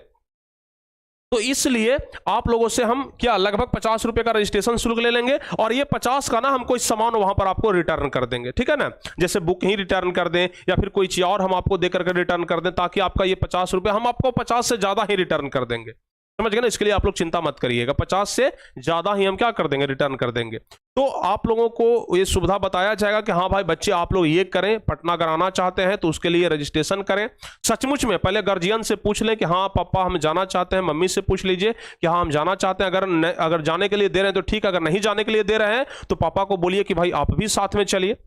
अगर कोई लड़की है अगर आना चाहती है तो वो अपने पापा को बोलिए कि भाई एक दिन का तो बात है, सुबह में जाएंगे, शाम तक लौट करके चले आएंगे, ठीक है ना। सुबह में जाएंगे और शाम तक लौट करके चले आएंगे। तो पापा को बोलिए कि भाई एक दिन जिस सर से पढ़ते हैं उस सर से मिलने के लिए तो जाने दीजिए। सारे वहां पर टारगेट बोर्ड के टीचर रहेंगे, समझ गए ना। और हम सोच रहे हैं कि कोई एक आध ऐसे टीचर को भी लाया जाए जो पूरे बिहार भर में बहुत ज्यादा फेमस है, समझ गए ना। बिहार का, पूरे बिहार से बाहर भी बहुत ज्यादा फेमस है। एक ऐसे टीचर को हम लाने के बारे में विचार कर रहे हैं, अभी तो हम नाम नहीं बताएंगे, लेकिन हाँ एक ऐसे टीचर के लाने में, एक ऐसे शिक्षक, एक ऐसे व्यक्ति के बारे में विचार कर रहे हैं जो कि उनको बुलाएं और आपको उनसे मिल करके बहुत अच्छा लगेगा, ठीक है ना। तो हम चाह रहे हैं प्यारे बच्चों कि इस तरीके से आप लोगों को क्या पटना बुलाया जाए, समझ गए ना। तो अगर बिहार के किसी भी हिस्से से हैं, अगर आना चाहते हैं तो बस एक दिन का तो समय है, बस एक दिन का प्यारे बच्चों। बस से या ट्रेन से, किसी भी चीज से आप लोग आ सकते हैं। आखिर जिस सर से पढ़ते हैं उस सर से मिलने के लिए तो आ ही सकते हैं ना, उस सर से मिलने के लिए तो आप लोग आ ही सकते हैं ना, बताइए, ठीक है। तो प्यारे बच्चों आप लोग को क्या करना है पता है, आप लोगों को अगर आना है तो आप लोगों को ऑफिस में फोन करना है। टारगेट बोर्ड का नंबर तो है ना, टारगेट बोर्ड का नंबर है ना। तो अगर आना है तो पहले कंफर्म हो लीजिए, मम्मी पापा से पूछ लीजिए कि हाँ भाई हमें जाना है, समझ गए ना। और लगभग ये डेट याद रखिए कि लगभग 22 तारीख पड़ेगा, ठीक है ना, लगभग 22 तारीख। तो लगभग यही है, बाकी कंफर्म डेट हम आपको बता देंगे। तो ये प्यारे बच्चों आप लोग घर में पहले कंफर्म हो लीजिए, पूछ लीजिए कि हाँ हमें जाना है कि नहीं जाना है। और अगर सचमुच में आना है, सचमुच में अगर आना है तो फिर क्या करिए, जो टारगेट बोर्ड का नंबर है ना 81 14 53 20 21 या 92 63 99 11 25, ये दोनों में से किसी भी नंबर पे कॉल करके बोलिए कि हाँ सर हमें पटना आने के लिए रजिस्ट्रेशन करना है। तो रजिस्ट्रेशन के लिए प्यारे बच्चों आप शुल्क जमा करेंगे, आपका रजिस्ट्रेशन कर दिया जाएगा और आपका एक सीट जो है ना वो बुक कर दिया जाएगा, ठीक है। आपका एक सीट जो है वो हॉल में बुक कर दिया जाएगा। वैसे ही जितने बच्चे आएंगे उनका सीट बुक कर दिया जाएगा। और अगर 500 बच्चे आए तो हम 500 सीट वाला हॉल बुक कर लेंगे। 1000 बच्चे आने वाले हैं तो हम 1000 सीट वाला हॉल बुक कर लेंगे, समझ गए। तो इस तरीके से हमें एक आइडिया मिल जाएगा और बच्चे यहां पर झूठ नहीं बोल पाएंगे, समझ गए ना। बस ये प्यारे बच्चों हमारा विचार है। आप लोग बताइए कैसा विचार है, क्या आप लोग हमारे विचार से सहमत हैं, जल्दी से बताइए। अरे भाई बुक निकलेगा ना तो बुक आप लोग को हम सब जगह पर अवेलेबल करा देंगे। हम अपने एप्लीकेशन पर भी बुक अवेलेबल करा देंगे, वहां से डायरेक्ट आप ऑर्डर करेंगे, आपके घर पर चला जाएगा। बुक जो हम निकालेंगे ना तो बुक आपके घर पर पहुंचेगा। फ्लिपकार्ट पर दे देंगे, अमेजन पर दे देंगे, सब जगह पर दे देंगे, ताकि वहां से आप लोग क्या कर लें, बुक को ऑनलाइन कर ले, आपके घर पर वो डिलीवरी हो जाएगा। घर पर बुक लेकर के जाएगा, आप उसको पैसा दे दीजिएगा, कैश ऑन डिलीवरी प्यारे बच्चों, कोई दिक्कत नहीं होगा। प्रिंट निकालने का कोई झमेला ही नहीं, प्रिंट निकालने में बहुत ज्यादा पैसा सब कंप्यूटर वाला लेता है, तो इसलिए हम सोचे कि प्रिंट निकालने का ना इस बार झमेला ही खत्म कर देते हैं। प्रिंट हम निकलवाने ही नहीं बच्चों से, प्रिंट निकालने का झमेला खत्म, सीधे सीधे बुक दे देते हैं भाई। अब देखिए ना, बच्चा अगर एक पेज निकलवाता है तो 5 रुपया लेता है, समझ गए ना, एक पेज का 5 रुपया लेता है। 20 पेज निकालता है तो 150 रुपया 100 रुपया ले लेता है, कहीं कहीं जगह पर तो 10 रुपया पेज लेता है जी, समझ गए ना। यानी कि अगर क्रैश कोर्स का सिर्फ अगर निकालना चाहेगा ना पूरा पीडीएफ का तो हजारों लग जाएगा। और बुक लेंगे तो कितना में मिल जाएगा, बुक तो बड़ा सस्ता मिल जाए, 100-150 रुपया में किताब आ जाता है, समझ गए ना। तो प्यारे बच्चों बुक से आपको ज्यादा आसानी होगा, समझ गए। तो ये बुक आप लोग अपने घर पर मंगवा सकते हैं, आपके घर पर आ जाएगा बुक, समझ गए, कोई दिक्कत नहीं होगा। तो ये सब आप लोग ध्यान रखिएगा, ठीक है ना। तो हम आपको एड्रेस बता देंगे प्यारे बच्चों कि कहां पर आना है, समझ गए ना, कहां पर आना है हम आपको एड्रेस बता देंगे। लगभग चांस है कि विद्यापति भवन में होगा, पटना का विद्यापति भवन, लगभग चांस है कि पटना का विद्यापति भवन ही होगा, ठीक है। और उस दिन प्यारे बच्चों 1 मिलियन सब्सक्राइबर पूरा होगा, जश्न भी मनेगा भी। आप लोग ऑनलाइन देखते हैं, सामने देखेंगे कि किस तरीके से सेलिब्रेशन होता है। तो जो बच्चे आना चाहते हैं अपना रजिस्ट्रेशन कर सकते हैं, ये बिल्कुल आसानी है, समझ गए ना। आराम से प्यारे बच्चों इस चीज को समझ लीजिएगा, समझ गए। अपने घर पर पूछ लीजिएगा, उसके बाद आप लोग आइएगा, ठीक है। हाँ, ताकि हमें एक अंदाजा लग जाए, एक आइडिया लग जाए कि कितने बच्चे आने वाले हैं। पटना के अगल बगल के तो बच्चे जरूर आएंगे, जैसे पटना के बच्चे आएंगे, नालंदा जिला के बच्चे आएंगे, जहानाबाद जिला के बच्चे आएंगे, गया जिला से बच्चे आ सकते हैं, क्योंकि 2 घंटा ट्रेन का रास्ता है, तो 2 घंटा में आराम से ट्रेन से पहुंच जाएंगे, ठीक है ना। उसके अलावा बक्सर तक के बच्चे आ सकते हैं, बक्सर जिला के बच्चे आ सकते हैं, ठीक है। और भी अगल बगल के बच्चे आना चाहे, जैसे बेगूसराय के बच्चे आ सकते हैं, ठीक है। और भी मतलब जहां से ट्रेन का यातायात का सुविधा है ना, वहां से बच्चे आराम से आ सकते हैं। तो जिन बच्चों को आना है आराम से आइएगा, कोई दिक्कत नहीं होगा। हम इस पर ना एक स्पेसिफिक वीडियो भी बना देंगे, या फिर इसी वीडियो को काट करके प्यारे बच्चों हम बना देंगे, आप लोग वहां से आराम से आ सकते हैं, समझ गए। तो जिन बच्चों को पटना आना है सेलिब्रेशन में, 1 मिलियन के सेलिब्रेशन में जिन बच्चों को आना है ना, आराम से आइएगा। और वहां आने के बाद आपको यह पता भी चलेगा कि किस तरीके से पढ़ाई होता है, किस तरीके से पढ़ाई करना चाहिए, किस तरीके से हमें आगे की तैयारी करनी चाहिए। सभी टीचर्स मिलकर के बताएंगे, ठीक है ना। टारगेट बोर्ड के टीचर्स के अलावा कुछ और एक्स्ट्रा टीचर आएंगे जो बहुत फेमस हैं, वैसे टीचर भी आएंगे, तो वो सब मिलकर के ना आपको सिखाएंगे, समझाएंगे, समझ गए। हम कोशिश कर रहे हैं कि वैसे टीचर को भी हम कम से कम लाएं ताकि आप लोग को एक मार्गदर्शन मिले, समझ गए ना। ऐसे तो प्यारे बच्चों हम हैं ही आपके मार्गदर्शन के लिए, तो जैसा भी होगा आपको हम सूचित कर देंगे जी। तो जो बच्चे आना चाहते हैं आराम से इस प्रकार से कर सकते हैं। तो सभी जगह के बच्चे आइएगा, भागलपुर, समस्तीपुर, मुजफ्फरपुर, जितने भी सारे बच्चे हैं ना, अगर आना चाहते हैं तो आ जाइएगा, समझ गए। अपने गार्जियन के साथ ही आइए, लेकिन जरूर आइएगा, ठीक है। यही प्यारे बच्चों, तो चलिए आज के इस क्लास को हम यहीं पे समाप्त करते हैं और मिलते हैं प्यारे बच्चों अगली क्लास में। और जो भी हम बताए हैं इस पर गौर करिएगा और मिलते हैं अगली क्लास में। तब तक के लिए जय हिंद, धन्यवाद।